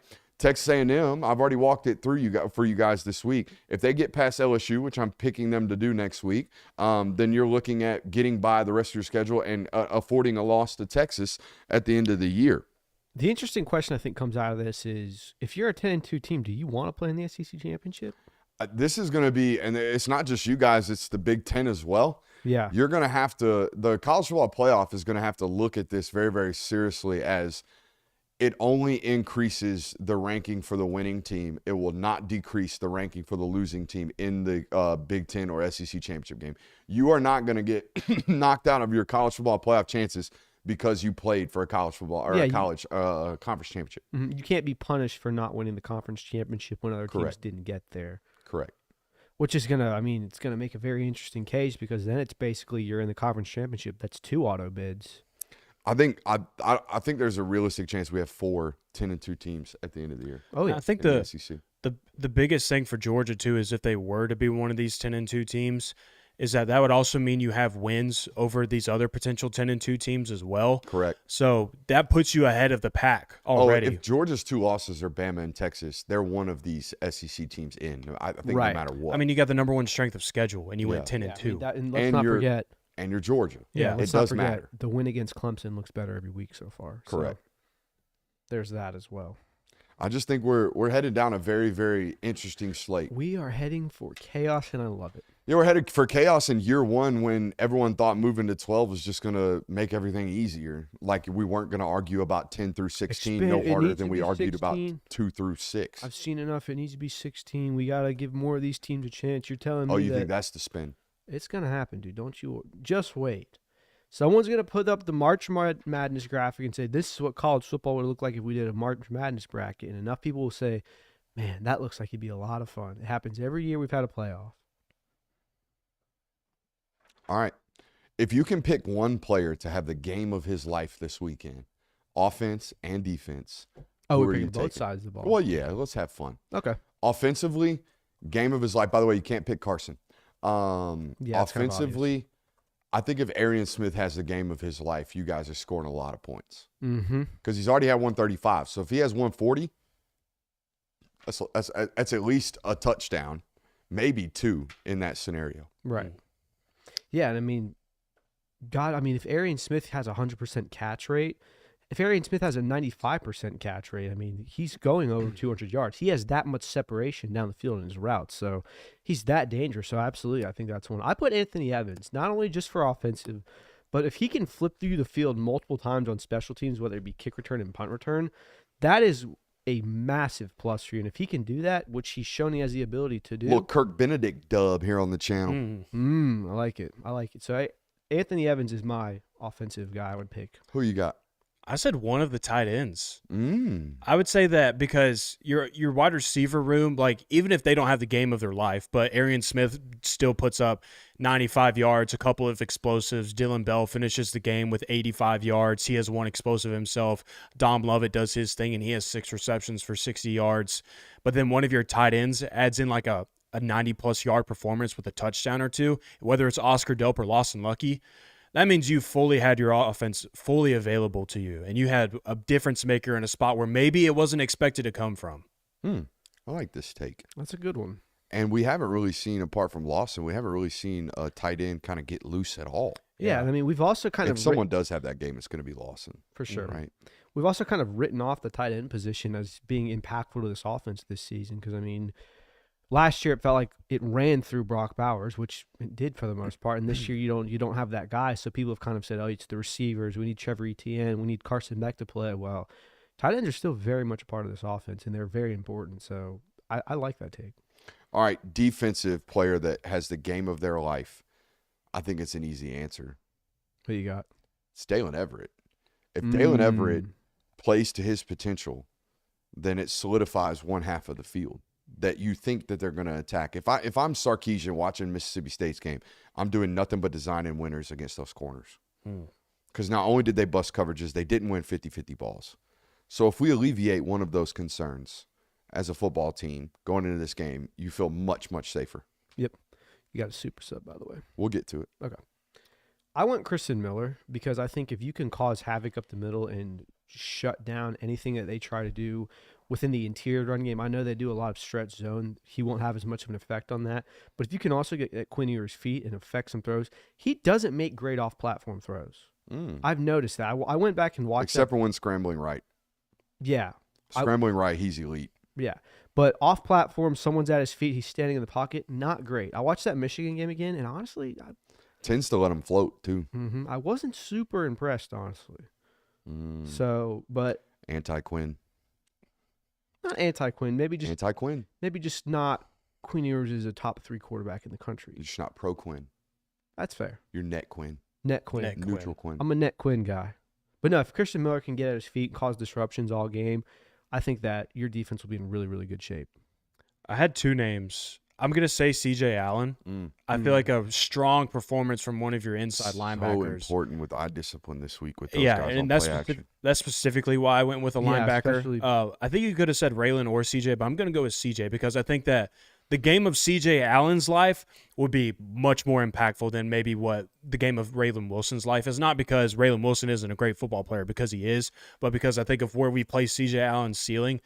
If he plays through that, if he has the game of his entire career against Texas and he's blowing stuff up, he's in the right spots, he's getting after the quarterback when asked to, I think that could be really special and that could do a lot of things for you. I also threw KJ Bolden's name on my list just in case.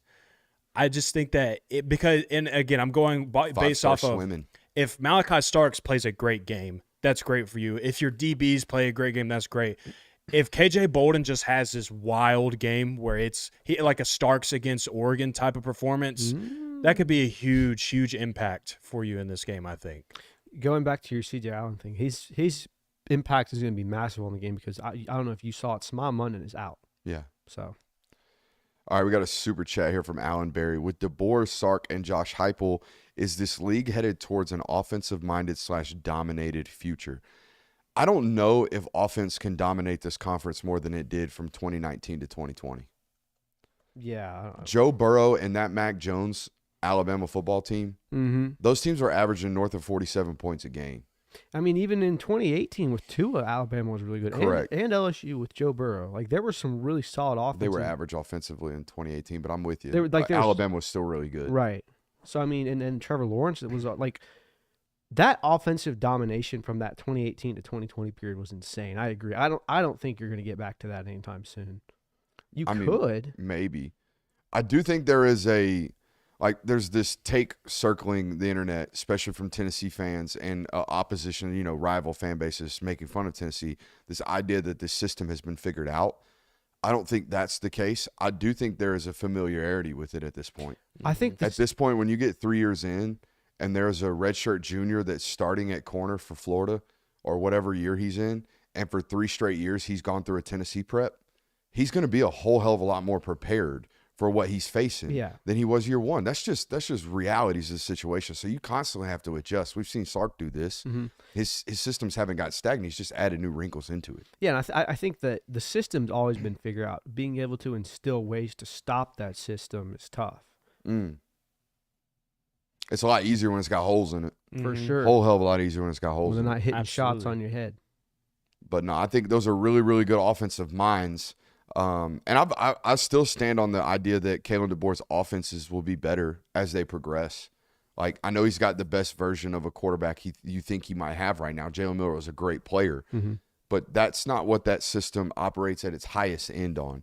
It operates 4,200 yards passing, 68% completion percentage, lots of touchdowns, lots of interceptions at times, but a really explosive passing attack, consistently throwing for 320 plus yards a game. Yeah. I don't think Milrose had a 300 plus yarder outside of the Georgia game. No, Yeah, I don't think so. not this season. Not this season. So again, I think this offense continues to grow. I want to go back to a kind of a what if Wednesday you did, because you said Arian Smith being the best player on your offense this week would be most super important.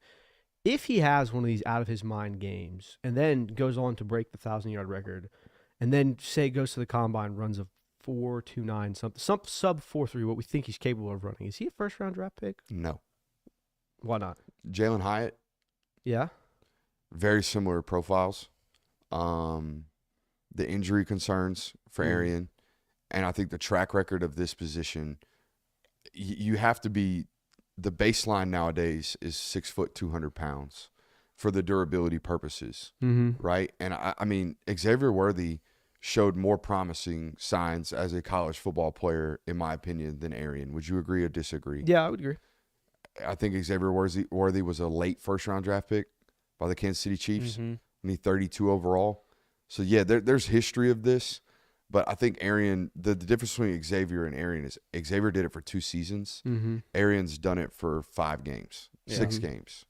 And even in those 6 games, there's drops on tape. Drops on tape scare first-round evals. Yep. They really scare first-round evals, and for a good purpose. Yeah, I get it. I don't know. There's just a thought of The skill set's wanted, right? It's coveted in the NFL. well, it's also if you break that record, you are going to be anointed as the guy to come out of Georgia, and there's going to be some sort of merit that comes with that. Like, this is the guy that out of all those Georgia receivers that we've seen, he's the one that broke the 1,000-yard record. And oh, by the way, he just ran a sub 4. I definitely didn't have it on my bingo card that Arian Smith would be the one that potentially actually break this after 5 years of writing that damn article.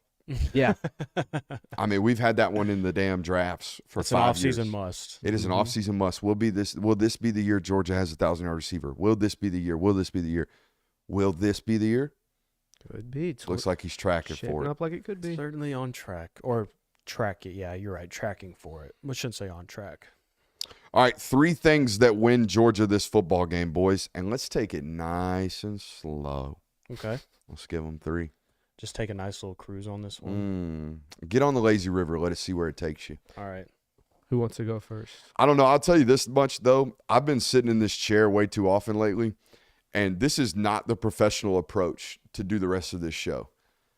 But it is oddly comfortable right now. It's the first time I've been comfortable in this chair all week. You're lounging, man. There's nothing wrong Yeah, with I'm that. going to kick it the cool and old school the rest of the Every show. now and again, I'll hit a lean back here. Yeah. Go ahead. I mean, you got the nice comfy chair. So 3 things that lead Best to a win. trade I've ever made in my Yeah, life. solid. Definitely is. It's much better of a trade and roster acquisition strategies than what you had in your fantasy lineup. Yeah, I would agree with that. First step, be more opportunistic than Texas. Both teams are going to make mistakes in this game. Both teams are going to have opportunities. There's going to be wide open players. There's going to be some points where you get a short field. You have to be able to want to cash in on more of those. Hit the layups, score on turnovers, get points off that. Don't settle for 3, 7.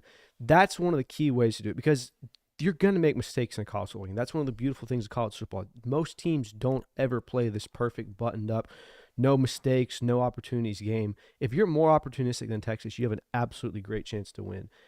You said this yesterday, Jay, and I really like this, and I kind of want to add it to mine. Win the plays that Texas lets you win. If Texas has to go for a check down here, if it's a 3rd and 8 and Quinn Ewers says, all right, there's nothing here, I'm going to throw it down to C.J. Baxter or whoever their running back is right now that's not hurt.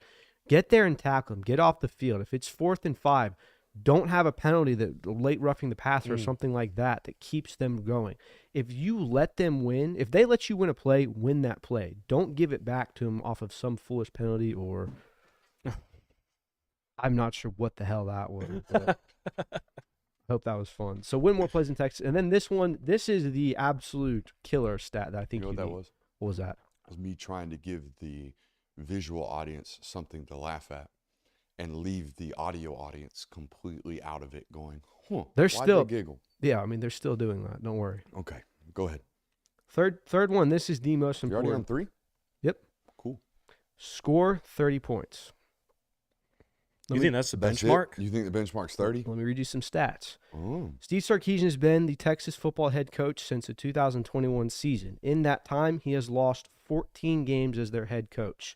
Of those 14 losses, 11 of the opponents reached 30 points. There have been just 2 teams since Sark has been head coach to score 30 points against Texas and lose. One of those games was in overtime. The other, Texas scored 70 points against Texas Tech. So if you can score 30 points, the chances of you winning are pretty high. One of those games where a team beat them and didn't score 30 was Alabama, correct? Correct. There's 2022. been 3 instances where a team beats Texas and they don't score 30 points. They're losing that game in 2022 if Quinn Ewers doesn't separate his shoulder. Yeah, it was. Mhm. Yeah, And they're losing the Natty if Colt McCoy doesn't get hurt too. No.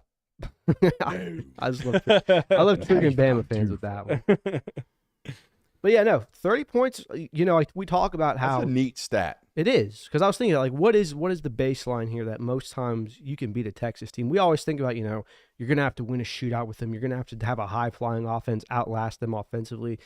Statistically, it says 30 points is what you need to win this game. Now, obviously, you would want to score 40, hell, maybe in 50 to feel comfortable about it, but history states that if you can score 30 points against a Steve Sarkisian Texas team, you've got a pretty good chance of winning. Chat's remembering your stat for the Bama game. That's first to 30. First to Yeah. 30. This is just score 30. Just score 30. And you're almost undefeated. Overtime and 1 loss, Texas Tech. Pretty much, yeah. Texas Tech don't count. That was garbage 30. Yeah, and that was for the first year as well. So, Hey, that boy Christian Kirby. Give him 3. A little sloppy there. yeah, that was a little Just sloppy. Not our reverb. best Yeah, performance. just reverb. What do you got for me? My first one, I have Carson Beck out-dueling Quinn Ewers. I think having the better performance from your QB on Saturday is very vital because of this. You got to have the better offensive performance. You got to be putting up points. What, you got something? Keep finishing your take. Okay. You got to put up more points than the other one, and I think what's going to lead into that, and I think because of where each offense is going to be trying to get the other defense, is in the secondary. Having the more successful day from your quarterback is going to be crucial to this game. Hypothetical. Your beloved Las Vegas Raiders are on the clock. First round. Quinn Ewers is on the board. Carson Beck's on the board. Who are you taking? Carson Beck Why? doesn't have an injury history. Has shown that he can process a lot better. Quinn Ewers might be a better, you know, oh, wow, big play guy, but Quinn Ewers hasn't played a full season. And by the time his college career ends, he will have not played a full season. So I don't love that. And especially when you're going on to the Raiders with that very bad offensive line. But doesn't his ability to extend plays and make plays on the run make him a little bit more fortuitous to a team that doesn't have a very good offensive line? No, because he does that in college and he still gets hurt. Okay, that's fair.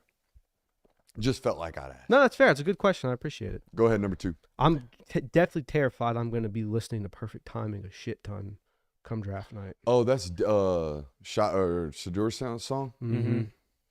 That's unfortunate. Scares the hell You out of me. think Max Crosby's gonna let that shit get played on the tunes in the Dude, locker Max room Crosby when they and smoke a cigar? Shador in the same locker room. Max Crosby might not be on don't the roster. don't even do that, please. We Just saying. We just lost Vontae. Just saying.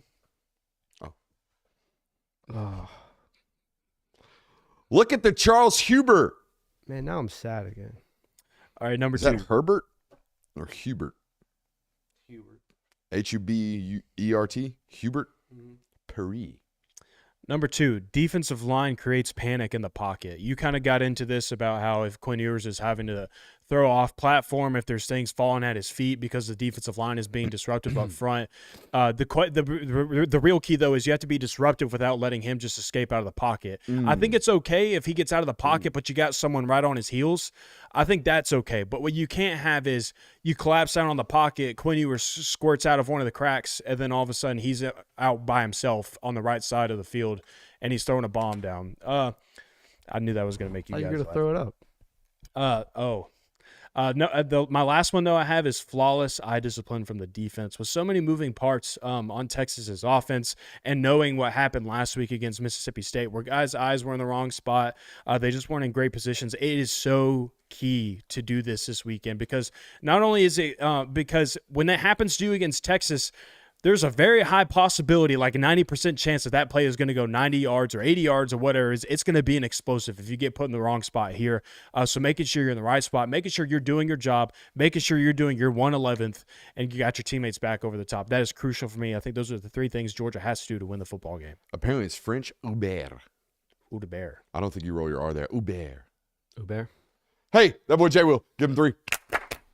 Oh, that was clean, boys. Mm-hmm. That was clean. We're back on it. Here we go. Number 3. Actually, OLI, offensive line, got to play in the cheeks. Number 3. Oh. No busted coverages. Can't do it. Can't do it. You bust a coverage early in this football game, you probably more than likely going to bust one late. The coordinator's too good. All right, so if you show an area where you're exposed, he's going to get to it. Cannot have it. Number 2, and Jay will kind of hit on this, pressure or confusion. One or the other. And they have to be on every single snap. You're either getting home or you're doing something, create some type of hesitation for this quarterback. We talked all week about closing the middle of the field, opening in the middle of the field, changing the looks pre and post snap. You have got to create some type of pressure or confusion on this quarterback. If you do so, I think you ultimately have success. Number 1, the biggest key in this football game, because I do believe you're going to get open. I don't think there's a version of this football game where Georgia wide receivers do not have opportunities to make plays. When you get those opportunities, you've got to catch the ball. All right, you got to hit them too. All right, quarterback, it's on you too. You've got to put the ball into a catchable position. You've 100% got to hit those shots when you're ultimately open. You can't have missed opportunities against a football team that's this good. Any thoughts on those? Do you think that an offense that that relies a lot on posts and dovers, like that type of thing, do you think that kind of makes it maybe a little bit easier on the secondary? Of they're not running it every single time, obviously. It's not just, all right, every time we pass it, these are the routes we're running, this is what we're relying on. Might do something different with the check down. But maybe a good portion of the football game, that's kind of maybe what you can focus on. Now, Sark is a genius, and he could easily switch it up on you, and maybe he doesn't even rely on that at all in this football game. But the key to being able to cover that deep over and post concept is to be able to stop the run without your safeties feeling like they got to peek the box. All right? Because as the ball snapped and there's that mesh point between the quarterback as he puts the ball into the belly of the running back, at that mesh point, if you can still play on your heels as a safety and comfortably feel that you can do that without allowing a 12-yard rush, then you're going to be okay. But the moment you feel like, all right, we're going to have to play closed coverage no matter what, and we're going to have to roll Dan Jackson in the box no matter what because we can't stop this wide zone play, then you're in deep shit. Like you are in big, big trouble. So yeah, it's simplistic, but it's simplistic in concept because they're causing conflict with the play action. I got you. Now, the chat's getting on me because they think I'm a Sarkisian fanboy. I got no qualms about hiding that. None. I told a Texas podcast that I'm going on tomorrow, they ain't a human on this planet I find more fun studying Sarkisian. So, yeah, there's no doubt. Understandable. Genius. Not many people are like him. It's very true. Especially not at the college level. Ryan Grubb was like this for a brief portion, and now he's in the NFL getting yelled at through the headset by DK Metcalf. I just randomly thought of this. Come on. Both of these guys spent time on a Saban staff, and it didn't overlap. Do you think Saban has more knowledge as to Kirby Smart's tendencies or Sark's tendencies? He spent 9 years with Kirby. Yes. And Kirby's his closest clone. For sure. I'd say Kirby. Okay. That was just something quick I thought about how. Now, one thing that is very interesting about this is I think from a who picks whose brain the most, I think these two football coaches, Sarkisian and Kirby, have been, and I haven't listened to all of Sark's press conferences this week, but from my prior experience listening to him talk about Kirby, these two guys talk and exchange more football conversations than any other football coaches that these guys talk about. Kirby may be Lane. Lane. Kirby and Lane do talk a lot. Kirby mentioned this week how he hadn't been to Austin since the last time he drove out there to talk to Sark. Well, I think they said they take a trip together every year. Every year. I think these guys are a lot closer than they've led on to believe. And you're right, they never overlapped. But I think the commonality is that both of them are the supremacy at what they do. So it behooves one another to be picking each other's brains and figuring out, hey, why do you do this? What and getting this type of football intel and having these football dissertations with one another. Just got no context. Yeah, he's got us twice. He You got no me to- context? Yeah, just now. I'm going to go check it out. Let's not all I run guess to he Twitter hasn't and check gotten it me out yet at 'cause I once. don't get tagged to him. So. Do we want to go over the 3 things that would lose Georgia this game? Oh, I love this. 3 things that could lose Georgia this football game. I'll go first. Number 3, the inability to stop the run game from Texas. If you can't stop this run game, all right, you're going to be in hot water for 4 quarters. Hell water, too. You're going to be in hot water for 4 quarters. It's so diverse. It's so multiple that you're going to have to be able to throw multiple pictures at it and stop the run with big bodies in the box. Number 2, if you don't make adjustments in this football game, you will get murdered. You have to be able to make adjustments on the defensive side of the football, and it can't be like it was at Alabama. We can't wait until halftime to go into the box or go into the locker room and say, hey, we're going to bump alignment. We're going to do this, this, this, and that.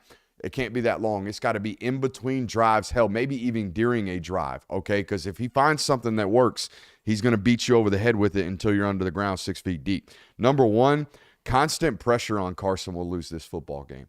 If this Texas defensive line is able to push pockets and have this guy playing frantic on the road in that environment, it's going to lead to bad recipes for Georgia. Hey, that boy Brooks, give him 3. I let it off with a repeat first half performance. I was going to hit this super chat. Go ahead. Because I want to encourage these because money is good. I agree. They Money also have good. been giving good questions. They're tremendous questions. Josh Armstrong says, seeing how much our defense has been plagued by motion and eye candy, is this something Kirby points out in film study and then runs on scout team against ones on D? How do they prepare for it? You prepare this look by giving all of the looks, right? And that's every week.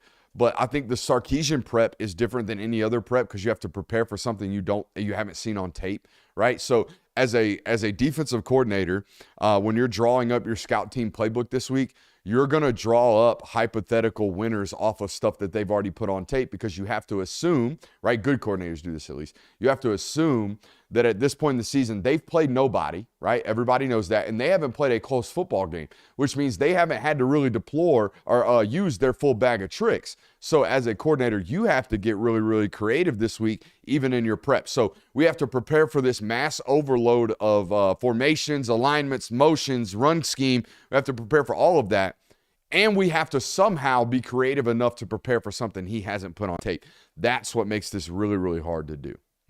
Another super chat. Is there a scenario / chance where Malachi moves to star, KJ at safety, and or Ellis runs at star? So runs at corner. So yeah, you're already seeing Malachi play a lot of role at the nickel spot. Certainly as Mississippi State started to dial up the passing attack last week, you saw them start to get Jonell up off of the field and have Malachi in there rolling Dan and KJ at both of the safety positions. So yeah, especially I don't know as much in this game because they're a duo heavy football team, and when they get into trips, it's out a bunch. So you kind of want a bigger, like more physical nickel playing that stack in that bunch. They're not as much of a 3-by-1 football team as most teams tend to be nowadays, which is why teams started playing more nickel. God, this show is very unique. This show is so unique. Love it. All right, I'll get back into the 3 things that could lose Georgia this game. No, man, I'm just so proud. I'm just so proud of that football conversation we just randomly stumbled upon. Yeah, that's what happened. When you encourage good questions, very unique channel. You get some great questions.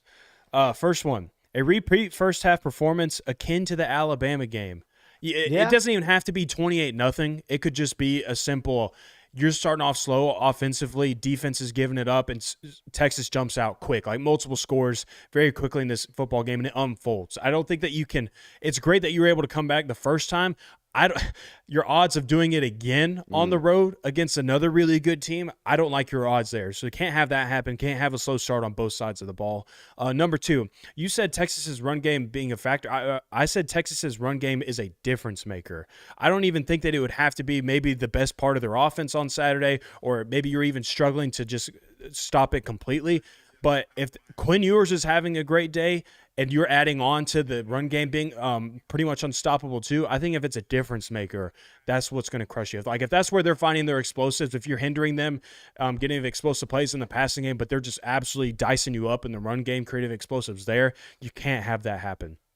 At the number 3, dumb penalties from Georgia. If you're giving them extra chances on drives, if you're having crucial penalties on third down, like you've already had 14 of them this year, if you're doing that against this team, you're essentially asking them to go score a touchdown on you, because when they get into the red zone, they're converting those into touchdowns. They're not kicking field goals a whole lot of the time when they get into the red zone. I think they only have 3 of them compared to 28 touchdowns when they get to the red zone this season. So can't have dumb penalties when you get to third down. When you get them there, get them off the field, or at least don't just give it up for free. Can't give it up for free. Shout out Shane Never. Beamer. Shout out Shane Beamer. Hey, that boy Jay Will, give him 3. What?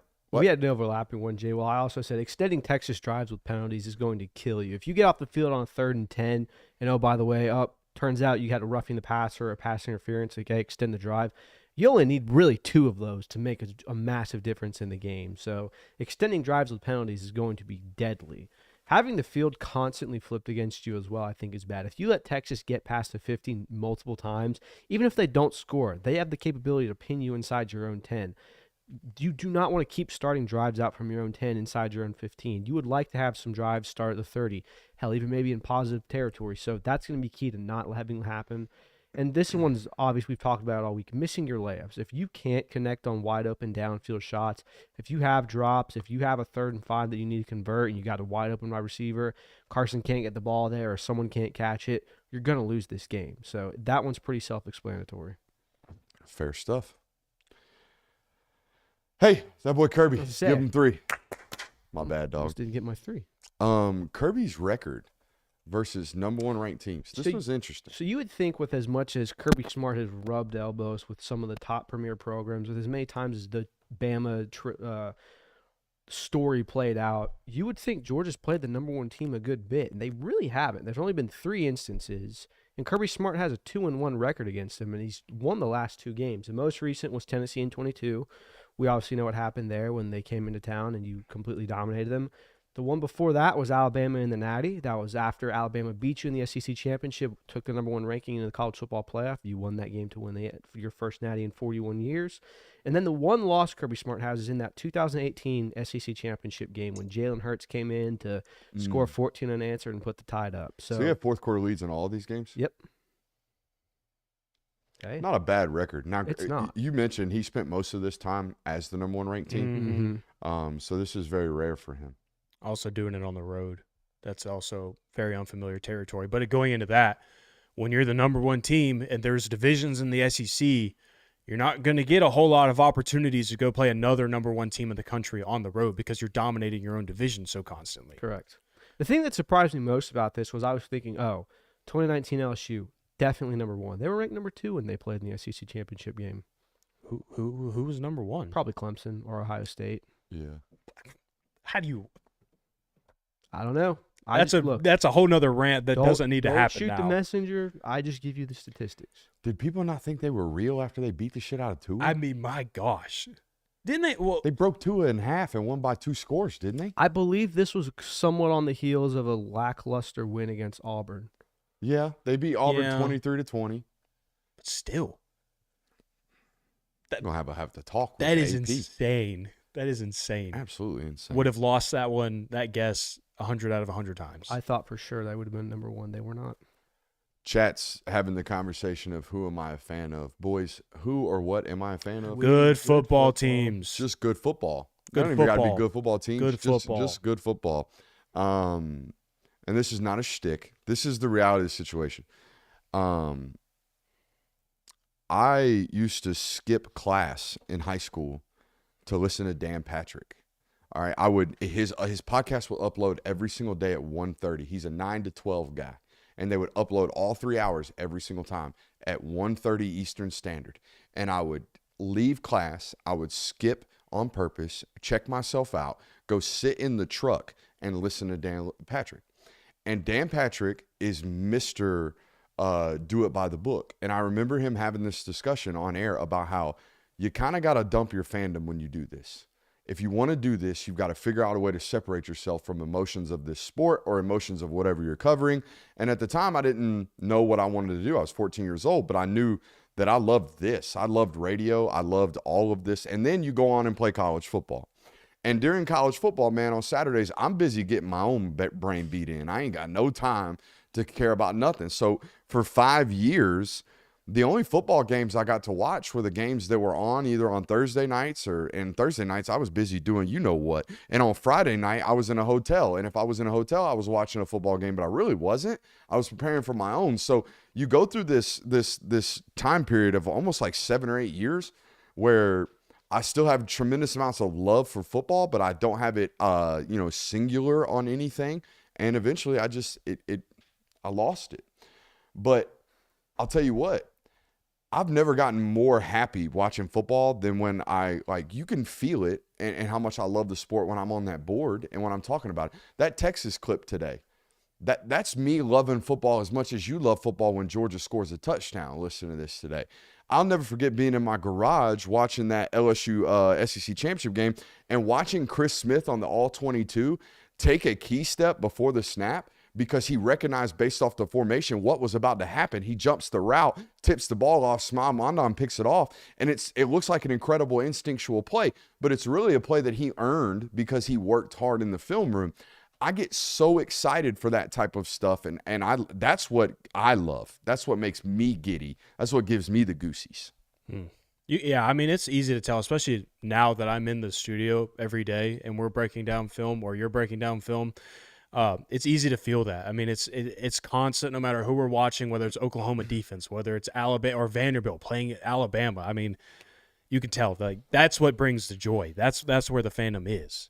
I don't think I could do what I do if I didn't love football as much as I do. Or if I had like one singular team that I was watching all the time. There's just no way I would have the bandwidth to get to everything else that I enjoy watching. So, there's the whole kind of rundown of that. Guys, there's been some movement in the draft statuses of some of Georgia's high-end draft prospects.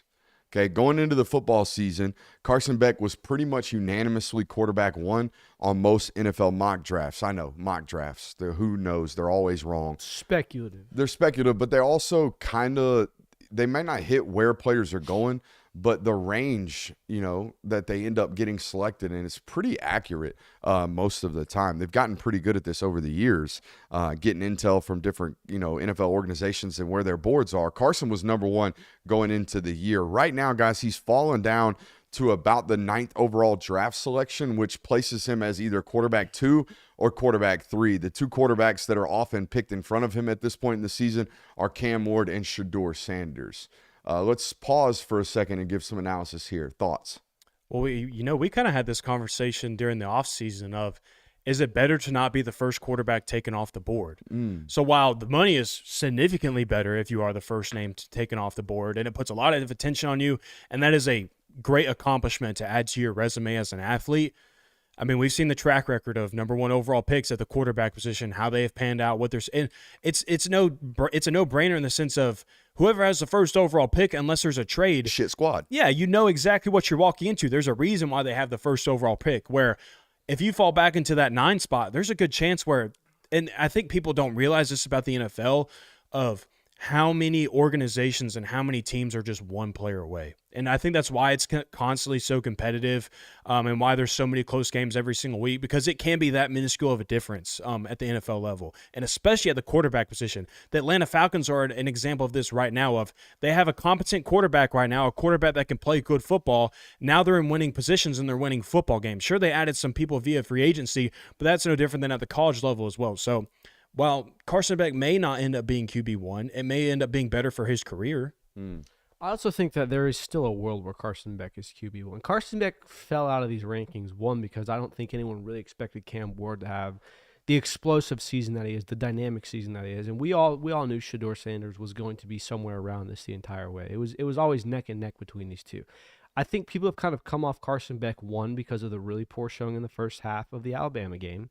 That was what it was. We understand that one of those interceptions might not have been his fault, but still not a great outing from him. And the fact that he hasn't looked, oh my God, this kid is just dominant. He's just worlds ahead of where he was last year. So now you still have an entire back half of a season to do that, and you very well could become the QB1. But I think that's probably why people have kind of come off him now. If anybody thinks they can do Christian Kirby's job, you'd be wrong. Who said that? My man, I don't know. There's probably people at home thinking that they can do what we do. That just is the way it is, right? My man's is in the middle of delivering a take. He says Shador. I look down, stick my watch up at he switches cameras, keeps his take going, and then comes back to delightful work. I think it's the years of Guitar Hero that really helped me out with this. I don't have to think about What was your pressing go-to song? go-to song on Guitar Hero. Mm-hmm. Impulse. It's one of the bonus songs on Guitar Hero 3. I was Message in a Bottle. Ooh, that's a Message in a bottle. good one. Dude, I need to break out Guitar Hero again. I was a rock band guy. Yeah. I'm more of a team player. You know what not I a me thought guy. was one of the coolest things ever invented was Hell, man. was when they created the extension of playing Guitar Hero on the DS. Did you guys have this? Yeah, I didn't like it. I loved it. I thought it was so cool that I could play Guitar Hero while sitting in the car. See, DSs were something that happened in my I'm out of video game time. I was a too cool. PSP guy. PSPs were Yeah, so PSP. ahead of their God, time. Why are they not back? Well, they are. I There's think like it's just Stream Decks. switches. PlayStation has a version of it now, but PSPs were so ahead of their time. That was so far. immaculate. What was it? ATV versus. Yes. I know Oh exactly my what you're talking about. God, dude, what I'll play a it all night. game! All The day soundtrack, long. everything. I'd play it for hours right now. I'd get nothing done. You wouldn't see an entire week of BMX content. versus ATV, isn't that That's what it was? what it was. BMX Yeah. versus ATV 2 Yes. with Fury, Off-Road Fury. That's what it was called. Oh Those games were awesome. man, talk about a time to be. I don't need alive. nostalgia tape tonight. I just need to talk about stuff like Yeah. this. Should we bring the Xbox to Austin and play Guitar Hero? You think we've got time? I'm joking. I don't I'm think we not have trying time to pass to. that thing through the air. I don't think we have time to sleep when we're out there. We'll have time to sleep. We're gonna hit 6th Street at 1:00 in the morning on Friday. Oh, that's Are prime we? time. Yeah, it's That's prime time. Dude, All right. As soon as we touch turf, All right. we're going to get you a whiskey straight. Oh, no, it can't. It's October still. So all right. just two sober lads down on 6th Street. That's Nothing what wrong- we're gonna do. Nothing wrong with that. That's fine with me. Grab you a food truck hot dog.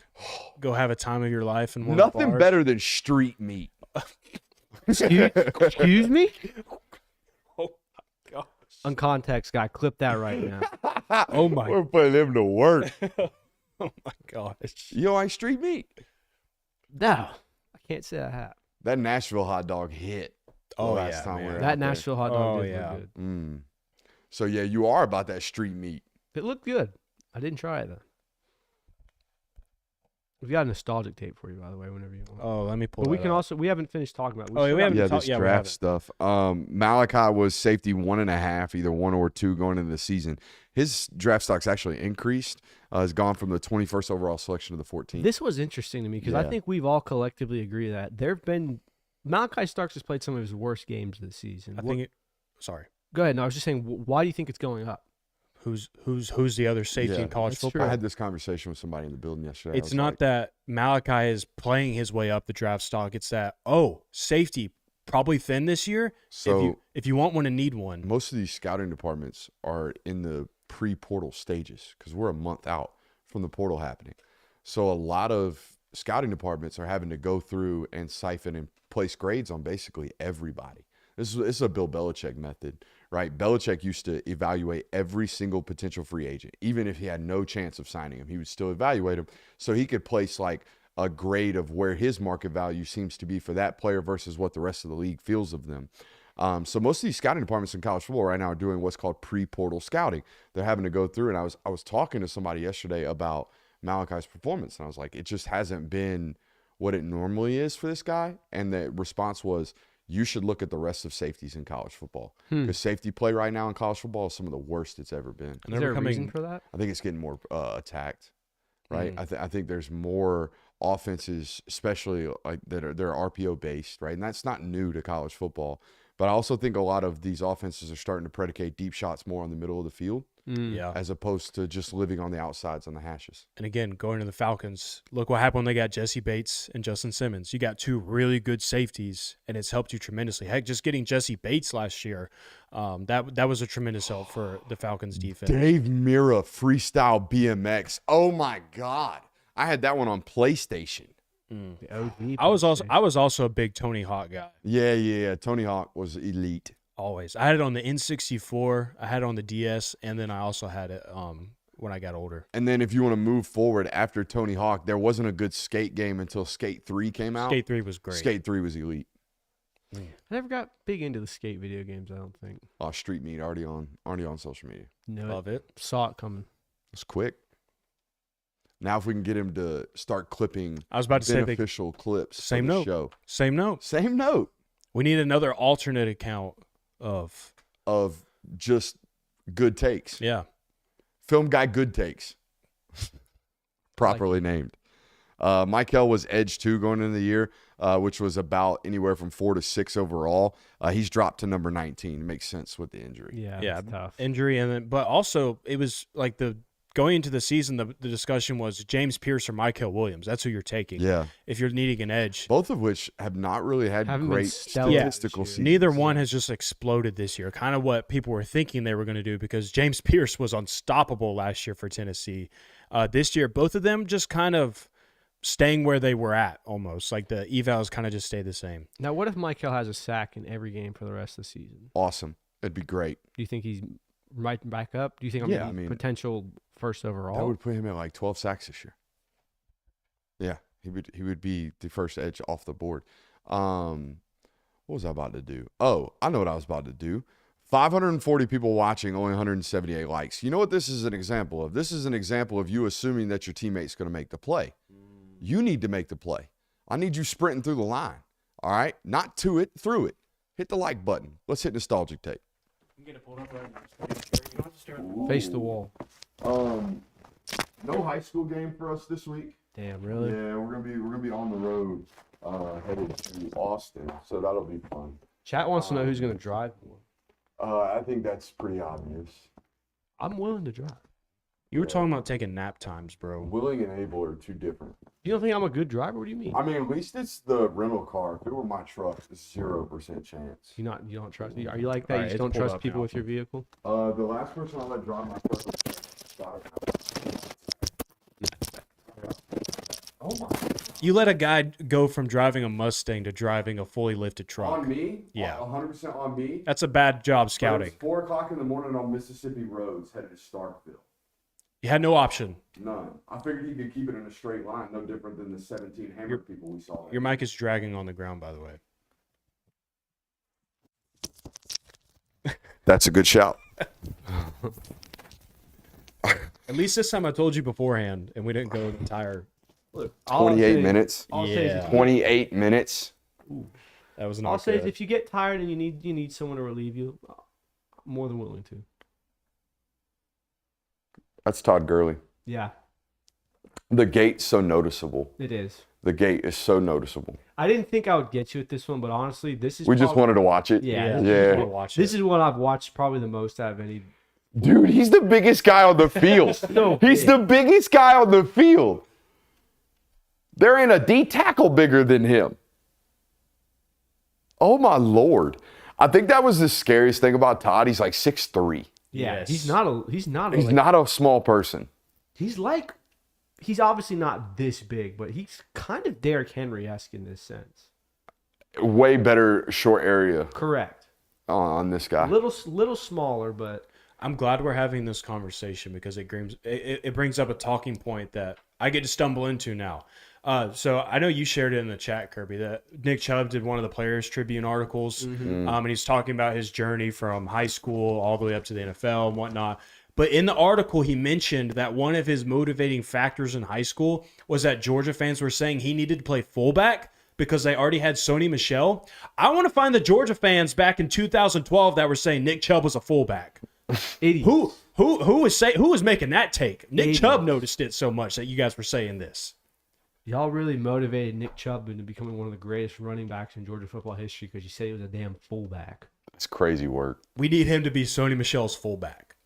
We already got one good running back. And then fans have the audacity. to Fullback, that was a real take? Yes. And here's the worst part. This is like pre-social media being a big thing, believe- Correct. right? It's a thing, right? You got the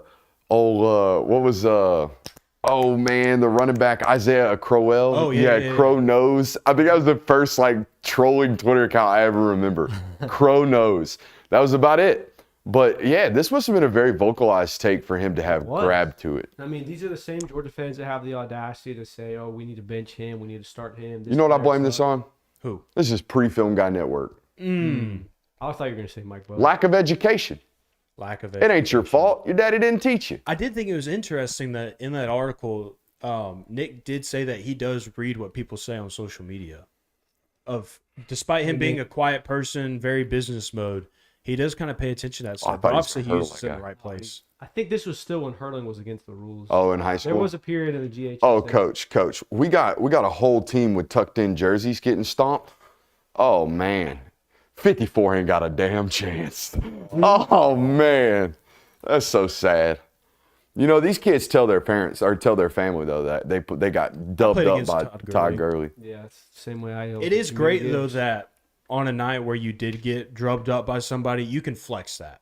Like, oh, I was on the same field with him. Let me tell you about it. I believe Todd Gurley younger than Joe Burrow. That would be one of those crazy things that makes sense but also doesn't. Isn't he? He's not even 30 yet, is he? There's no way. Is Todd 30 yet? Yes, he's 31. Okay. He was in high school in 2011. There's no way. He's Hey, younger. don't jump down my throat right now. Another one. Clip him again. Ooh. Yeah. What would your eval be on this if this was a 2025 recruit? I would have had to have seen him in person. I already know right now I would have been the dumbass going, well, I don't know. He doesn't have a lot of twitch. And then I'd realize, oh shit, he's 6'3". He's 225 out here. Oh my God, doesn't he have track time sub 11? I'm sure he does. He looks like a cyborg. I still, even as like an NFL evaluator, like watching him on NFL fields, I know everybody's fast and he's running away from him, so I know he's fast.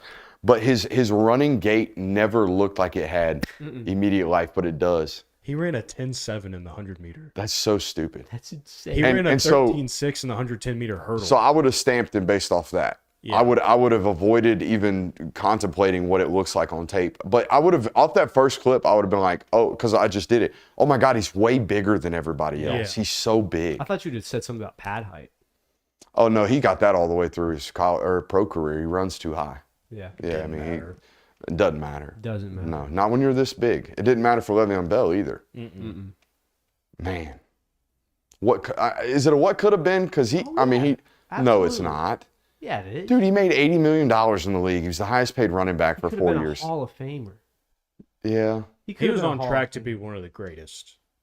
It's one of the bigger what could have been in the last 15 years in the NFL. He absolutely carried a pretty bad Damn you, Rams team Jeff Fisher. to a Super Bowl, right? They played in the Super Yeah, Bowl. they Yeah, played the that was Patriots, the right? Patriots Super Bowl. Yeah. Yeah. He carried them. A pre-Jared Goff kind of good team. Yeah, that was pre-Jared Goff renaissance.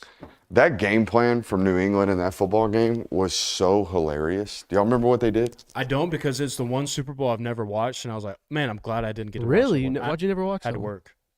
Had to work. They didn't line up in defenses until after McVay tried to figure out what they were doing. Because McVay was in his headset the whole time telling him what to do. And that's like, hey, if they give this, we're doing this. Hey, this is open, yada, yada, yada. So what New England's game plan was, they realized, oh, my God, this team waits until the end of the play clock to try to get the perfect play. So what we're going to do is we're going to play chicken with them. We're not going to line up in our defense. We're going to play what I call amoeba defense. We're just going to walk around, and we're just going to move like an amoeba does. And then as you get set, finally, we'll get set too. But until then, we're not doing shit. A scientific lesson and a football lesson all in one. We're the scientific. Oh, amoeba. Never mind. You blew it, Never man. mind. Oh, you had it, and you. Oh, the kid can't even try to be smart. The kid can't even try to be smart. Oh, man. Drug his microphone all the way over to the board and then Yeah. forgot he said the word amoeba. What a great final 10 minutes of this network tonight. We got another show coming up for you guys tomorrow. It's our Thursday show. It's our best show. Make sure you hit that thumbs up button on your way out, and damn sure make sure you're subscribing. I love you.